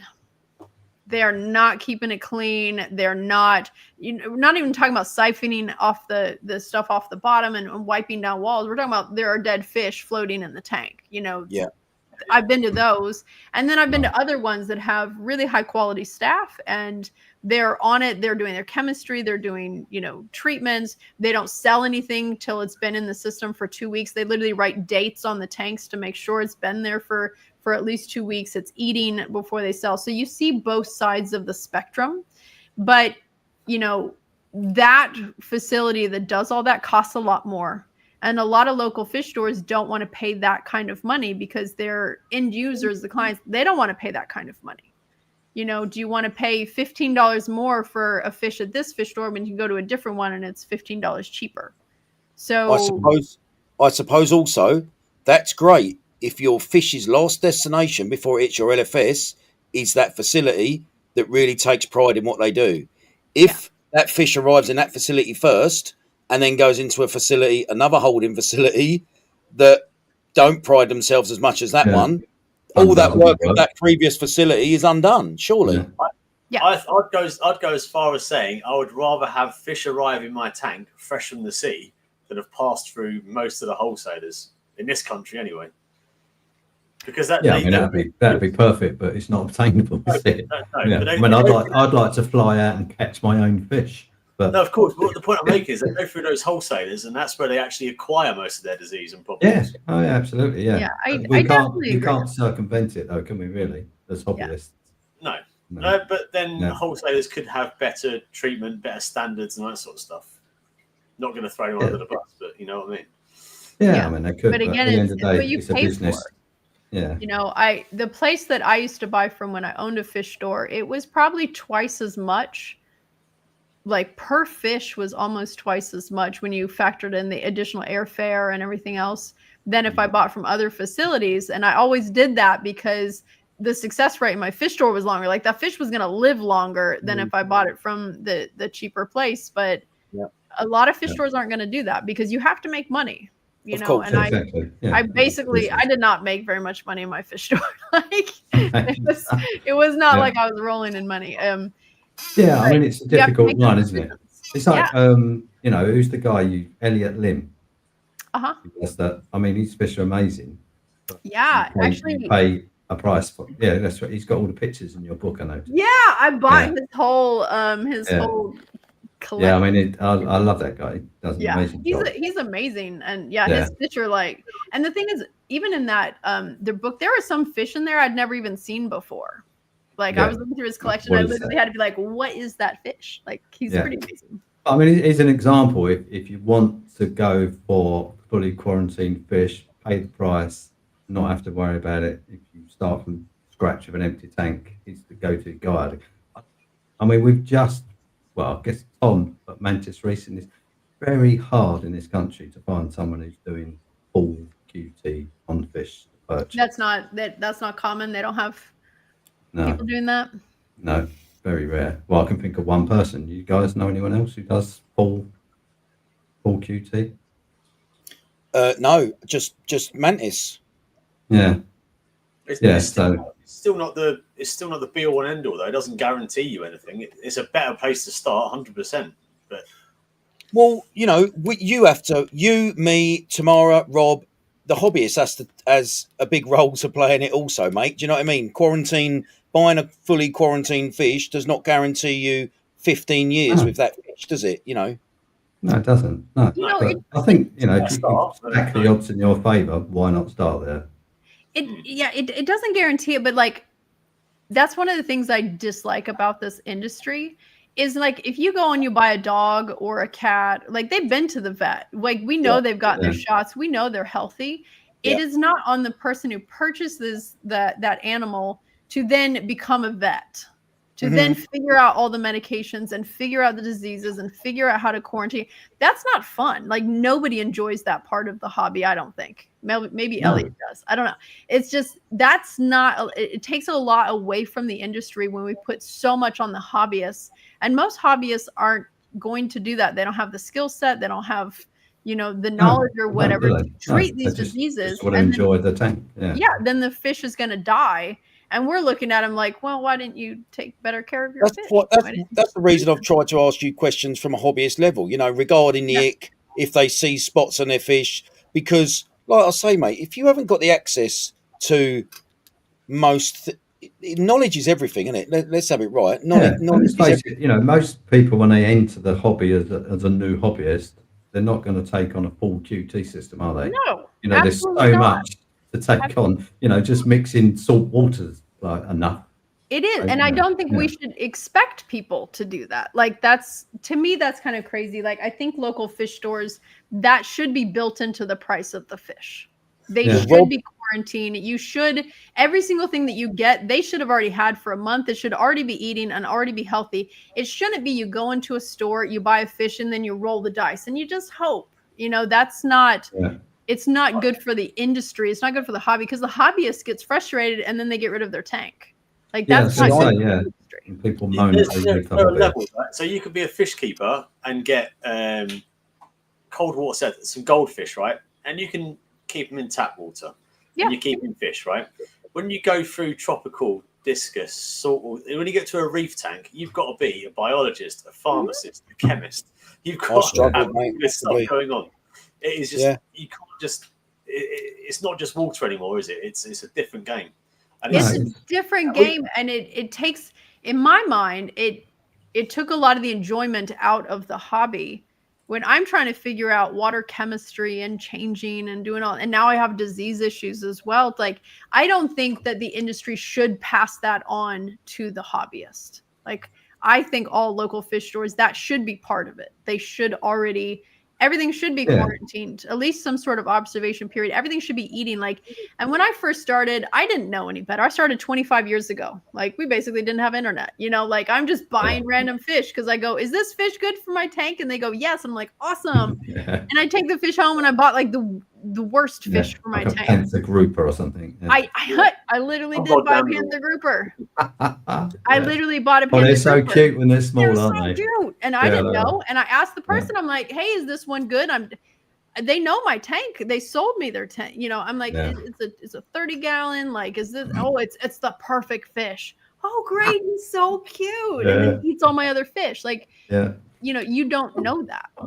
But you know, it takes a lot of the enjoyment out when we are telling these people, oh, now you have to be a chemist. Now you have to not just test the water, you got to adjust your chemistry. You got to figure out your light schedules and your flow. And like, there's so much to learn, like really, really fast.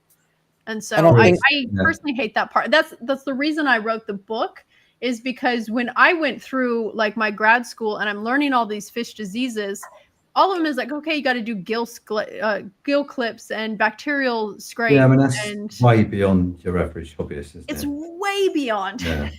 And it's like, and how many times you go on a forum and every single person is like, is this ick? Is this ick? Is this like, you know, and if you have it, what do you do about it now? Like, how do you identify it, first of all, but then what are your options to treat it? You know, and so I got frustrated. That's why I wrote the book, because I was like, the system we have set up isn't good for hobbyists. It's just really frustrating for them. Yeah. Do you know where we've got to, right? We've got sorry, Drip. Go on, mate. We've got all these reef tanks behind me. I've got beautiful corals, beautiful fish, beautiful things. Taking me years and years to build it up, and it looks stunning. But we've got to that level of hobbyist that I put a bit of new live rock in the sump yesterday, and that's all I'm staring at for the last couple of days. Just the live rock. Yeah, I'm fascinated for the life to come out. Yeah, absolutely. And it's like sometimes we forget, like the whole joy of this is the interest and the organisms that we don't know about and all that. Who cares about the KH and the chemistry and all that? That's background noise, really. The life is what we're looking at, right? For me, anyway, I'm interested in you're life. Spot on. You're spot on. I agree. And one of my favorite things to do is look at the tank at night, like wait for all the lights to come off. I'm a nerd. I have like a red headlamp and I'm like staring at the tank. Looking at all the weird stuff that comes out. I mean, to me, that's fascinating. It's a whole nother side of the tank you don't always get to see. And I always get, so we can get Caribbean live rock here. So it's rock they put in the ocean for like 15, 20 years, and then they pull it out and you can put it in your tank. Yeah. You'll get anything. You get like randomness, some good, some bad, but the stuff that comes out of it is pretty amazing. Yeah. Yeah, that's cool. Yeah. Yeah, we can get some Indo live rock, can't we? Yeah. No, that's cool. I mean, it's not cheap, but it's good. I think Jay hit the nail on the head for me. It's you initially, I mean, I've said to Rob before, I think the vast majority of people would have got into this hobby because of a fish. You know, I doubt there wouldn't be high percentages of people that got into this hobby because they saw an acropora in the wild. Do you know what I mean? Or they saw a Kenya tree on a YouTube video. Or that's less than 1%. I mean, the best way to tell is when you get anyone who's not in this hobby looking at your tank. Yeah. Do not look at sticks. No, not mention a stick. Most people don't even know they're alive. Most people. Yeah, exactly. They think they're plants. Yeah, or they're inserts. But they always go for, torches, anything that moves and sways. They go, that's pretty. Sticks in a tank are normally a sign, or I think it is, that hobbyist from day one. It's a sign of progression. Because, I can't imagine many people will get into this hobby and go out and buy acropora. If they do, they might be poorly advised, or just, some might have the capabilities. Do you know what I mean? But I think that's a sign of progression. And I think that comes back to what Jay said. It's you end up going down avenues in this hobby, and 3 years previous you go, I would never, ever for a million years think that I would even have the slightest interest in bacteria. Do you know what I mean? Yeah. But It's true. But it's all out of nowhere. It just, and you go, what am I doing here? And but it's great because it's all the different pathways and all the different journeys you go on with so many different things that you weren't even aware of. You know, you're only aware of fish and coral when you first get in. Mm-hmm. And all of a sudden, there's so many different life forms where you go, there's a big scene behind that. Yeah, I mean, they're just the guys at the front, aren't they? You know, they're sort of centre stage most of the time. But how many people? The actual stage is built on the bacteria in the biome. How many people stare at their rock trying to see how many copepods are on it? I mean, I do that. Yeah. I watched the bristleworm for half hour the other night. Yeah, great, isn't it? Well, that's sad, Jay. That's sad. Watch Aptasia. I think, you know, Aptasia in the right setting, there's nothing wrong with them. What's a great life? Just not I had a real humbling. Oh, so we're going away next week, and the neighbour's going to come and look after the chickens and the fish and stuff. And I was just telling her what to do, and she was like, "Oh my god, that is the most beautiful thing I've ever seen." And she's pointing at the green star polyp. I'm like, "What? That stuff I can't fucking kill." I thought you was going to say. Everyone loves the green star polyp. And then, do you know what? I've got one of those old magnifiers that stick. Oh yeah, and you had a look close up. I stuck it on there, and she was like, "That's fascinating." And I was like, "Do you know what? It is actually really nice." Yeah, I thought you was going to say she was staring at the chicken. Licking her lips. I'm going to stop trying to kill you now. I'm going to keep you for a little bit. It's amazing how beautiful. Yeah, there's so many soft corals that are stunning, and as a hobbyist, you kind of run past them. You're like, "Oh, soft coral, LPS," and then you immediately there's quite a bit of snobbery in this hobby, isn't there? With people just exactly. You know, I love soft corals. In fact, probably 80% of my corals right now are soft corals in my own personal tanks because I think they're gorgeous. Well, I think also that's something you do in this hobby, though, isn't it? You go through all those iterations of where people expect you to go, and then when you get to the end, you go, "I've had an SPS tank," and then you just go, "Do you know what? I'm going to do a tank of what I just actually want." Yeah, and it might not have a stick in it, and I don't care. All of a sudden, you like to look at mangroves. Yeah, I mean, I'd love a mangrove and mud skipper tank. I think, the crabs, all those things. Yeah, we're as gullible to fashion as any other. Industry. Of course, So, especially when you first come in the hobby. 10 years ago, I had a softy tank, and it was full of blue discosoma mushroom coral, right? And it was growing, it was bloody everywhere, and to the point where it was a pest, and I got sick of it. Nowadays, you don't see it anywhere, and it's the easiest thing to grow. And I saw a couple of rocks of it the other day for sale, 100 odd quid for a rock. Wow. Like red-tailed tamarin wrasse, Jay. And I'm like, I took a flamethrower to a tank full of that stuff once because I couldn't get rid of it. Yeah, they do grow out of control. You do have to. Yeah. You do have to maintain or plan out your tank. I think they're overrated, those red tails. Yeah, who wants those? Those are who wants that? Well, those are much better. I mean, they're not too far away from you. Someone swapped one for a Naso tang 2 weeks before the Hawaii ban. I mean, call me lucky. What sort of absolute helmet does that? Yeah. I struggled as well because I loved that fish and I'd had it for years. It's so settled, but I was breaking the tank down, and stupidly I thought I'm going bare bottom in the next tank, so it's not going to be happy. I moved it on, and now I've got a Lenardi wrasse in the bare bottom tank, and he's happy as. So I probably could have kept it in there, to be honest. So the fish keeper in you, that is always buried. All done through best intentions of the fish, which is what makes you a fish keeper. Yeah, I guess so. Yeah, I mean, my Lenardi, I put a big tub of sand in because obviously I wanted it to be happy at night, and I noticed over the course of about 6 months, he emptied the sand over the whole of the rest of the tank till the pot was empty, and then in the end, I went with my red light on. I went, well, he's clearly not sleeping in there because he keeps kicking all the sand out, and he just sleeps in a hole in the rock. Rob, before I forget, and I apologise to anyone that might have watched us the other Sunday, but I mean, very, very few people watch this. But we've got the perfect person to ask about what you found out about that vampire tang. Oh, about pooing? Yeah. So, you might have seen this yourself. Anyway.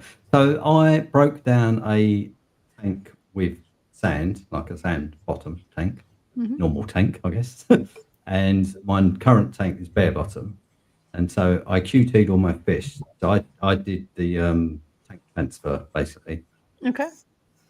And I took my vampire tank and put it in a sort of a quarantine tank. So just a couple of poly pipes in there for it to hide in. And it pooed out a significant amount of sand. And I was like, I need like a proper amount of sand, not just a few, you know, sort of 50 mils of sand. And I was wondering, now, does that eat sand to help it digest, obviously, the algae that it eats? Kind of like a bird has a crop. Yeah. And it eats grit, and it uses the grit to break down. And I'm just wondering, is that something? Because I've actually noticed that even in this tank, he does it. He tries to get, like, if the rock breaks down or anything comes off, he likes to eat. Or has Rob got the only vampire tank that suffers with PTSD or trauma, or it might be eyes in the wrong way round? I mean, initially I thought maybe he's eating algae that was growing on the sand. I mean, I didn't think I had any at the time. Let me put my theory. Let me put my theory to Tamara. Could it possibly be, right? Now I am an idiot, I know this, so you might laugh. Would a fish eat sand and poo it out to scratch the insides if they're being irritated with any sort of internal parasite, as its sand is glass? You eat gravel drip. Okay. Thank you. have not heard that. I have not heard that about vampire tangs. So you might have just a really unique tang there. I haven't heard of really any other tangs doing that. So I don't. You're not going to know unless you take a tang out and put it in a sterilized tank, really, are you? Because obviously, I had that fish for 5-6 years before I moved it across in QT. I wouldn't have known. Yeah, it's not like I've ever but I quarantine like a lot of tanks from the wild, right? And I've never seen that, and I do bare bottom quarantines, and I've never seen that. So never seen sand in the bags that they're shipped in or anything. No. Why did they purge them though? Don't they before they? Do they not purge the fish? They don't. They transport them. They don't usually feed them for 24 hours ahead of time. Yeah, but I'm just thinking because in the holding facility there wouldn't be sand anyway, would there? They probably would have evacuated their barrel before they're packed up. Yeah, that's true. It's an interesting one. Yeah, there's not on the realms of possibility. They are grazing off, algae on the substrate. Yeah, I just found it interesting. I was like, I couldn't understand why they'd want to do it unless it was to help break down that sort of tough cellulose wall of the algae. Or if he said maybe they're parasites. I mean, I'm pretty sure he didn't have parasites. I mean, it makes sense that they're accidentally eating some of the sand, but now that he's in a bare bottom and picking off pieces of rock and stuff, I'm not sure if that makes sense. Maybe mine's just a weird fish. Maybe it thought it was custard. Oh. Yeah. Maybe. Right, so quickly, I've got a question. Sorry, Jay. Let me just EIY Kumar's got a question that I just wanted to bring up for Tamara. Question for Tamara: how realistic is it to give a hydrogen peroxide bath after introducing them to the tank? I mean, a hydrogen peroxide bath for sure. I'm not sure about the after introducing them to the tank part. So are you talking about adding hydrogen peroxide to the tank, or are you talking about just giving them a dip before you put it in the tank? I'd imagine it means pour, doesn't he? I was going to say there are quite a few people I know that have added it to their tank. Some in too high quantities, and it's nuked everything. Yeah, you got to be careful with it. I've certainly added it to my tank, depending on what I'm using. Usually, it's like an algae issue that I'm using it for, not a parasite issue. But yeah, you can do a hydrogen peroxide dip as part of your QT or a dip before you put in the tank.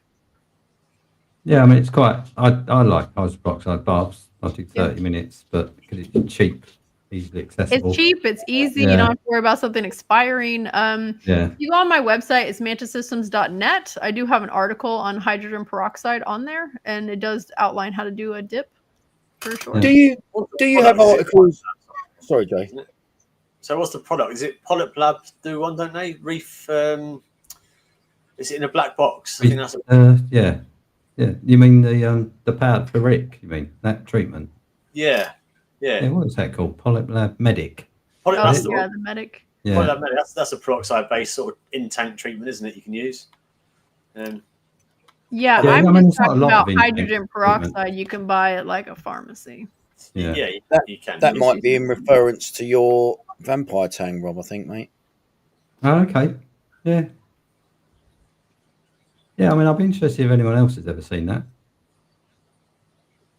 Has anyone else ever seen that? I wonder. Some of your most difficult fish to quarantine, Tamara? I would definitely say why? butterflies, especially those that are coralivores, are my biggest issue. So the really sensitive butterflies. Yeah, I'm not a huge fan of doing those. The success rate is pretty low. It takes a long time to get them to eat something that's not a coral. And so once you get them in, if they're not in really, really good condition, I typically can't successfully get them through a quarantine treatment. Wow. So, Oh, right. Okay. Yeah, so on that subject then, just like tangent, but Moorish idols.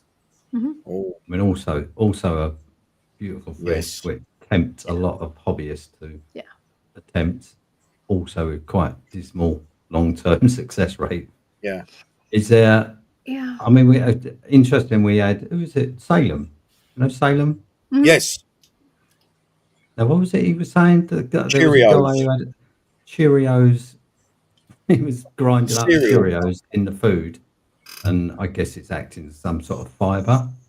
Okay. And he was having That success. was working. Apparently, That's great. Apparently he had a whole sort of. He was a customers with maintenance. successful.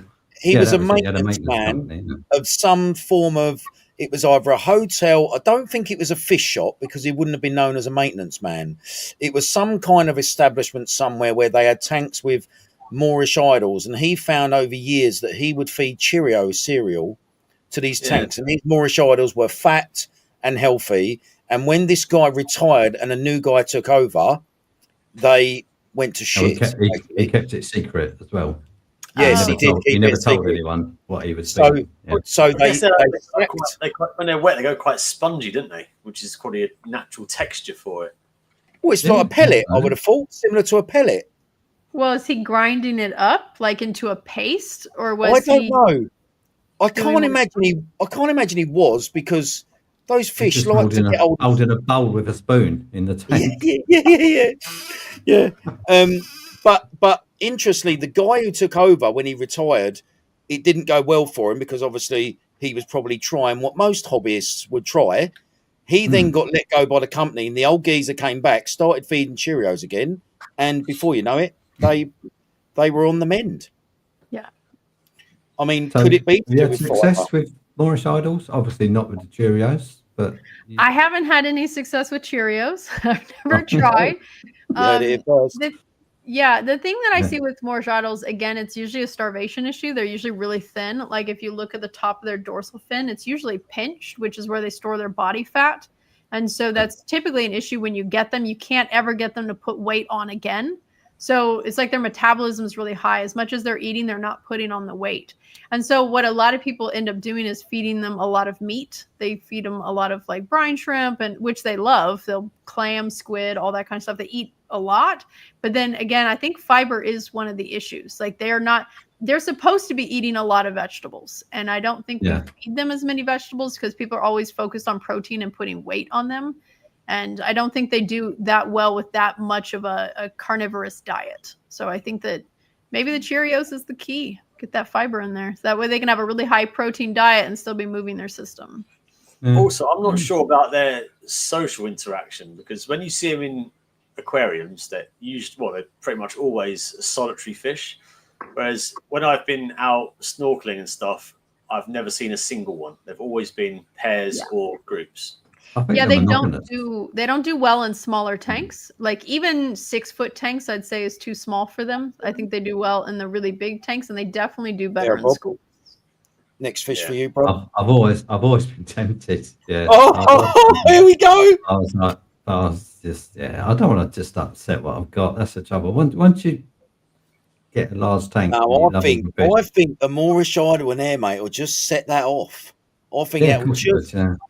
That would just, yeah. I'll listen to your fish advice like I do your financial advice, Drippy. Yes, so thank you. Okay, thank you for that. Listen, I'm very aware we're running out of time. Tamara, any foods for your fish that are widespread in this hobby that you are against, or you think actually doesn't really have any benefit for your fish? Anything that is out there that you know people use regular that you just don't use? I mean, nothing controversial. I think brine shrimp is one of the biggest things that everybody feeds and nobody should. That's probably one of the things that the nutrient profile is really, really terrible. And even if you get the enriched ones, it's not a superior product. Yeah. I look at it like candy. Sometimes you need to feed brine shrimp for something that's new, that's not eating, as a way to get them to eat and then put them onto something better. I certainly wouldn't feed that long term. Yeah. Okay. Really, definitely strongly agree with that one. I would. It elicits a good feeding response, but nutritionally, it's not much there. It's like chucking Smarties. For young fish, is probably one of the best foods you can have. So it's, I mean, I often wonder when we feed. I mean, I've got 16 tangs in my tank, and I feed mices, and I feed a whole variety of food, but it's all sort of protein-rich, meaty food. And I always think probably not what they eat in the wild, is it?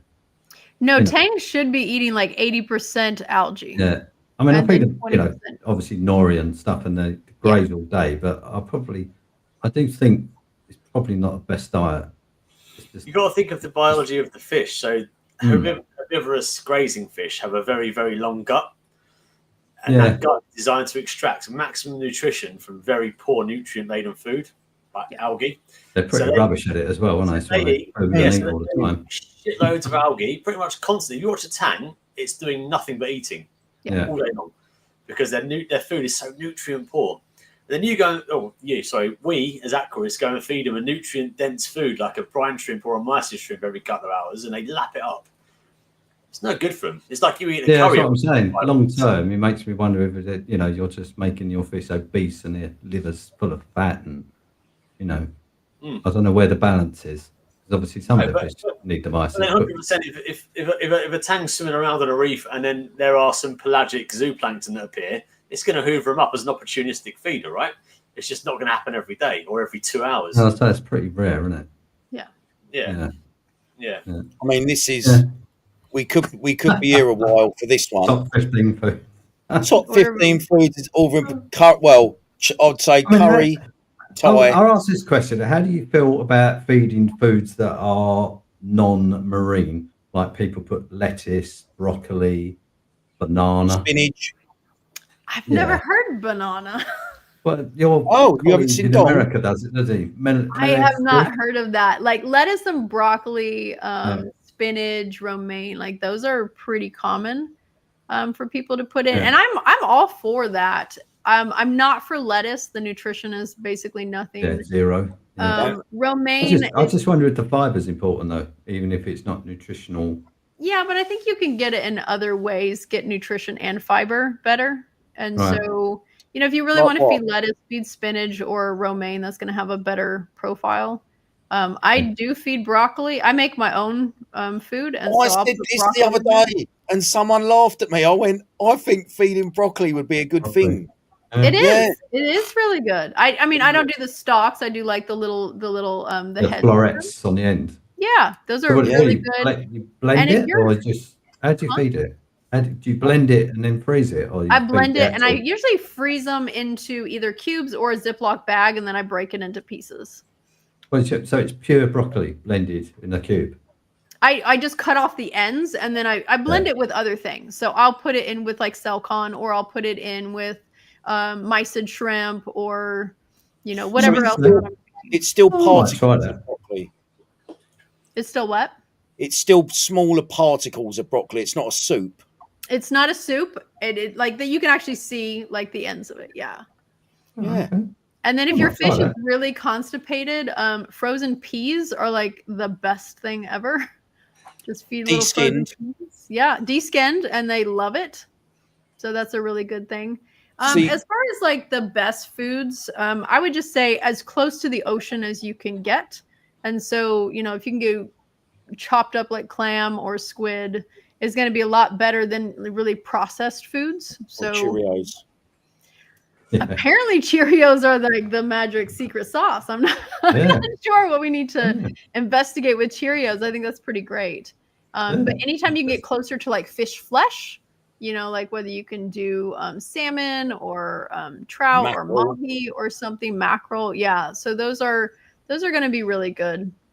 The only freshwater thing I feed to my tank is PE mysid shrimp. Those are the freshwater. And honestly, the profile is amazing. And are they the river shrimp?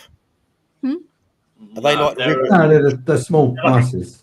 I think they're a glacial lake or something, aren't they? They are. Yeah. They're up in, I believe, Canada. It's in Canada, isn't it? Yeah. So in the freshwater game, I know that a de-skinned, boiled or defrosted pea helps with fish with swim bladder issues. Would you? Yeah.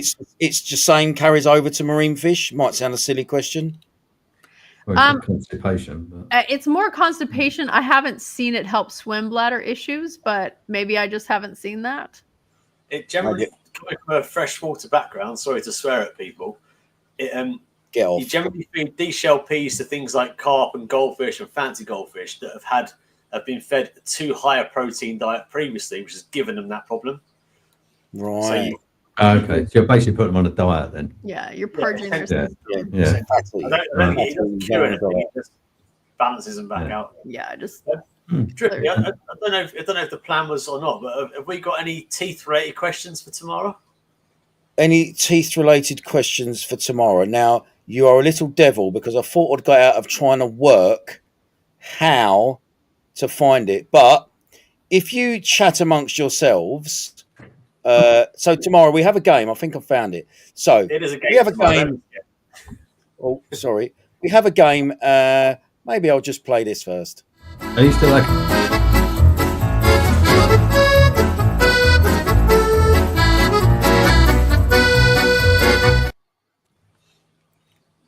It's a good game. So I just say I'd rather eat my teeth than do something. That's it. Yeah, she's got it. Okay. I don't know if is it industry specific or just anything. I think my industry. I'll let Drippy explain it, but essentially it is that it's try and keep it reef related, and there'll be questions about you haven't got to name brands or anything like that. Yeah, no. I mean, we'd like it under the bus, but you don't have to. Okay. It's basically it's a great way to get to know our guests.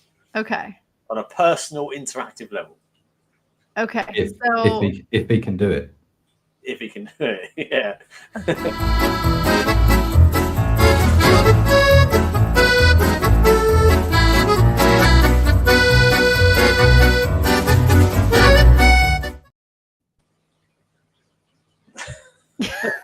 Right. So now the intro. Okay. I have the intro. Now what do I do? Yeah. Now we just need the question. Okay. You've muted yourself, Drippy. Muted yourself. So not only has he done that, he's muted himself. Drippy muted. That's hilarious. His Wi-Fi die in a minute, and that'll be the end of it. Oh, there we go. You're back. Oh, right, you're off. Am I back? Am I back? You're back. You're back. Yes. It's not a bad smell. Okay. So, first question, Tamara. Sorry, you have to read it out and then give us your answer. Unfortunately, it is reefing related. Although for you, we will let you get away with. If it's kinky, we'll let you get away with it. Yeah. Okay, I would rather eat my own teeth than use. I don't know. Do you guys have Rod's Food there? No. Okay. Yeah, there's a brand of food here, and I don't love. It's like everybody else seems to like it, but it's super dirty. Like when you put in the water, it's just like a cloud of just. Oh, I don't like that one. Rod's Food. Okay, we'll look out for that. Yeah, we'll look out for that, Jay. Get some of that. Yeah. Next one. Oh, again. I would rather eat my own teeth than buy. Oh, and you can't say the same thing twice, okay? No. Okay. I would rather eat my own teeth than buy. I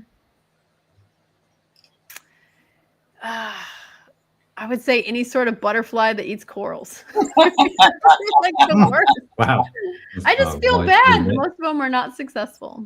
Yeah.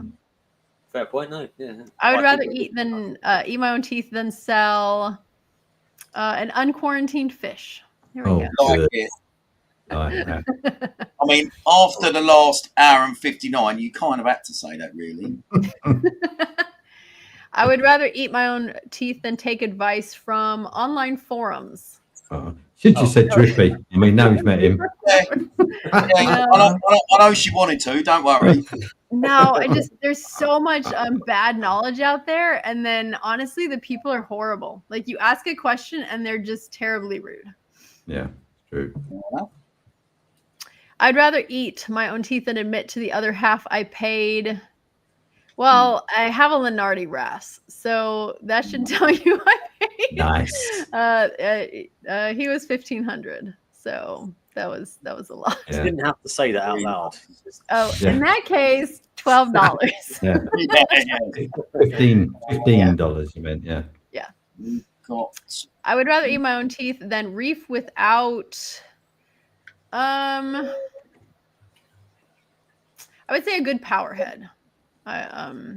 Whichever kind of power head that you want. That to me is one of the biggest things, to have a really good flow in your tank. Your go-to is what?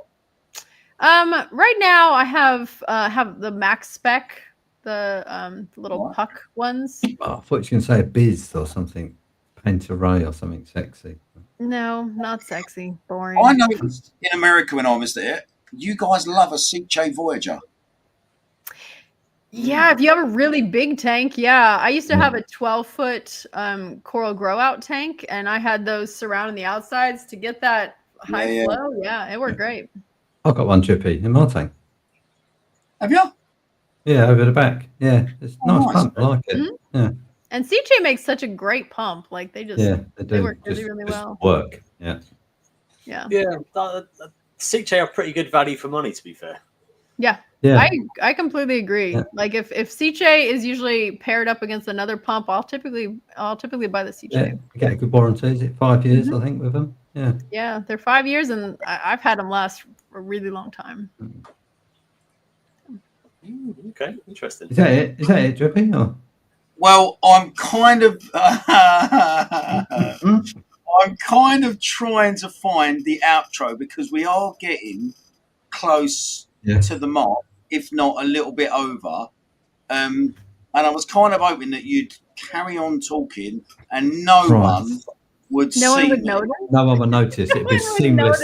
As seamless as the intro was. Yeah. We have to do it a couple of times. We'll get like there. a true pro, Tamara got through that very easily. I thought usually people struggle with that game, but that was seemed like water off of a duck's back for you. Yeah, I don't know if any of the answers were good, but they're at least answers. We usually like a little bit controversial, a little bit, out there, but it was a safe game for a retailer. Safe. How long you had your Lenardi RAS? Years in, or? Yeah, about 4 years. Okay, yeah. Okay. Yeah, I've had mine about 3. Yeah. And is that in a bare bottom tank as well? Not that one, no. Okay. All in it. I'm not a big bare bottom person, to be honest, because I'm obsessed with invertebrates. And so I like all the weird, funky sand dwellers. So that's one of my biggest joys, is to get like sea stars and, all the different conchs and stuff. So. Yeah. I mean, you do miss out on quite a lot with a bare bottom, like pros and cons, I guess. Yeah. Like you were saying earlier, Rob, like you go full cycle in the industry of like what you like and don't like. And I'm right now a big invertebrate person. So. Yeah, I can see I'll ask the question to you guys now while I've got you then, right? Rob, I know what your tanks are. Tamara, I'm sort of learning about yours, but I'm debating about leaving mine bare bottom just so I can belt the flow around and grow decent sticks, and the fish can have a bit of proper current. Yeah. Talk me out of it. Talk me into it. I don't know. What fish do you want? Yeah, that's what most of my tangs are going to go over there. It's going to be tang and angels, really. Tangs and angels. I mean, tangs do like flow. Like, are you going to grow corals on the bottom? Like the bottom glass, like monoporas and stuff? Or what are you planning? I've got I quite like my chalices. So I'm I was say chalices look great on the bottom, don't they? Yeah, I've got quite a lot of ledges, a lot of shaded areas. Chalices are great for that. Just and they'll plate out on the base. So I was going to go for chalices really. Yeah. All the corals I really want to keep, I can't keep with angles anyway. So things like trackies and long tentacle plates and things like that, I just can't. The only thing that would put me off is when the chalice starts to grow up the side panels. Yes, agreed. And yeah, you've got to try and back, knowing your silicon is underneath it. Yeah, I wouldn't do that. I don't need. I've got enough floor space for the chalices rather than the sides. I'll keep free. Yeah. Look, I've got my main display tank. I've got sand in it. I love sand. It just looks natural. I agree with you, Tamara. I've got like a load of Ceres snails and the Surius snails and all the rest of it that live in there, and it's great. And I'm sure the corals benefit from it being stirred up as well, releasing whatever it releases. But for flow reasons, I've left this devoid of substrate. Yeah, I mean, basically, if I had sand in my tank, it would be in a massive pile in the corner because of the flow. But you have got like 2 abysses, though, haven't you? Or... yeah, I mean, I got a lot of pumps in that tank. But yeah, I mean, it's just like I say, it's pros and cons, isn't it? I mean, I've got chalices on the bottom, but you can't have conches, you can't have Nasarius snails, you can't have and shifting stars. The wrasse are a bit, Cucumbers. Yeah, also, I mean, there's a lot you can't have. Yeah. So my reasoning behind it is, aside from the flow, is that I want to grow. I don't want to have, like, to use Paul's word, a hanging basket of a mixed reef. I want to have a few huge colonies of acros, like big. I mean, we're seeing 2 years. Yeah, that's 400 types of SPS in there. My logic is thinking that every acro on a reef is probably at least 10 foot above a sandbed. And the size of your tank, yeah. You don't have acros growing on or near a sandbed, do you? They're not, it's a different habitat. So keeping it clear for that reason. And no acros or LPS like to have sediment set on them and stuff, do they? You know what I'd say, Joe? A really easy answer is do what you want, mate. I mean, I'd say this, right? Just for a bare bottom tank, definitely less maintenance. If you're the sort of person who likes a clean sand bed, or just don't have to worry about it because it's not there, is it? What, I do like a bare bottom, Rob. Yeah. I mean, one of the issues that I always see is if a bare bottom is grown in with like the chalices or the monis or whatever, and it's covered, it can be really, really beautiful.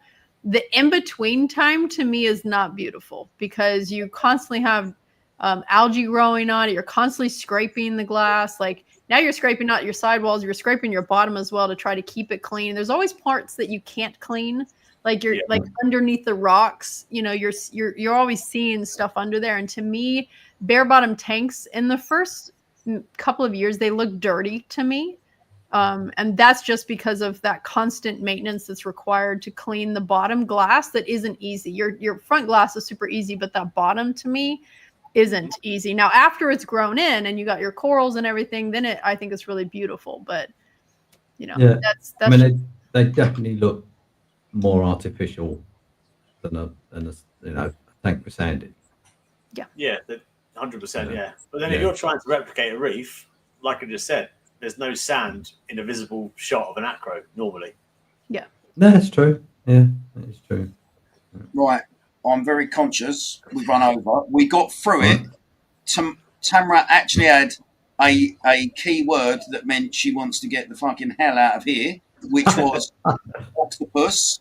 You never used it, which never heard it. Listen, just so you know, if Tom was on the screen tonight, you'd have used it in about 6 minutes. Right, trust me. So thank God she was on with us tonight. Yeah. She does know Tom, unfortunately. Right. Thank you very much for coming on. Massively appreciate it. I'm sure people will have plenty of food for thought going forward. All the best with the frozen fish feeder when it comes out. Thank you. I appreciate it. We shall see you next year at Reefapalooza. Absolutely. if you are stupid enough to agree to come on before that, we'll see you then, obviously. Just let me know. I appreciate it, mate. And listen, the biggest laugh of tonight is me trying to close this thing down. So taking him 13 minutes over because you don't know how to end it. To now has been ridiculous. I found it, so we shall see what happens. Don't be picking your nose or anything else, just in case it doesn't switch off. Right. Bye, everyone. Have a nice weekend, everyone. We might see you again very soon. In a minute.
Just jamming. You did great. Wait, it says that we're still live. Oh, you are fucking joking, mate. Are we still live? No, it says live. It says live. No, it's so exciting. It does in the top corner. It says live still. It says live. Well, Gaz's going to watch Parker's Reef, or we can just fuck off then, can't he? Are we still live? It says we are. 100% live.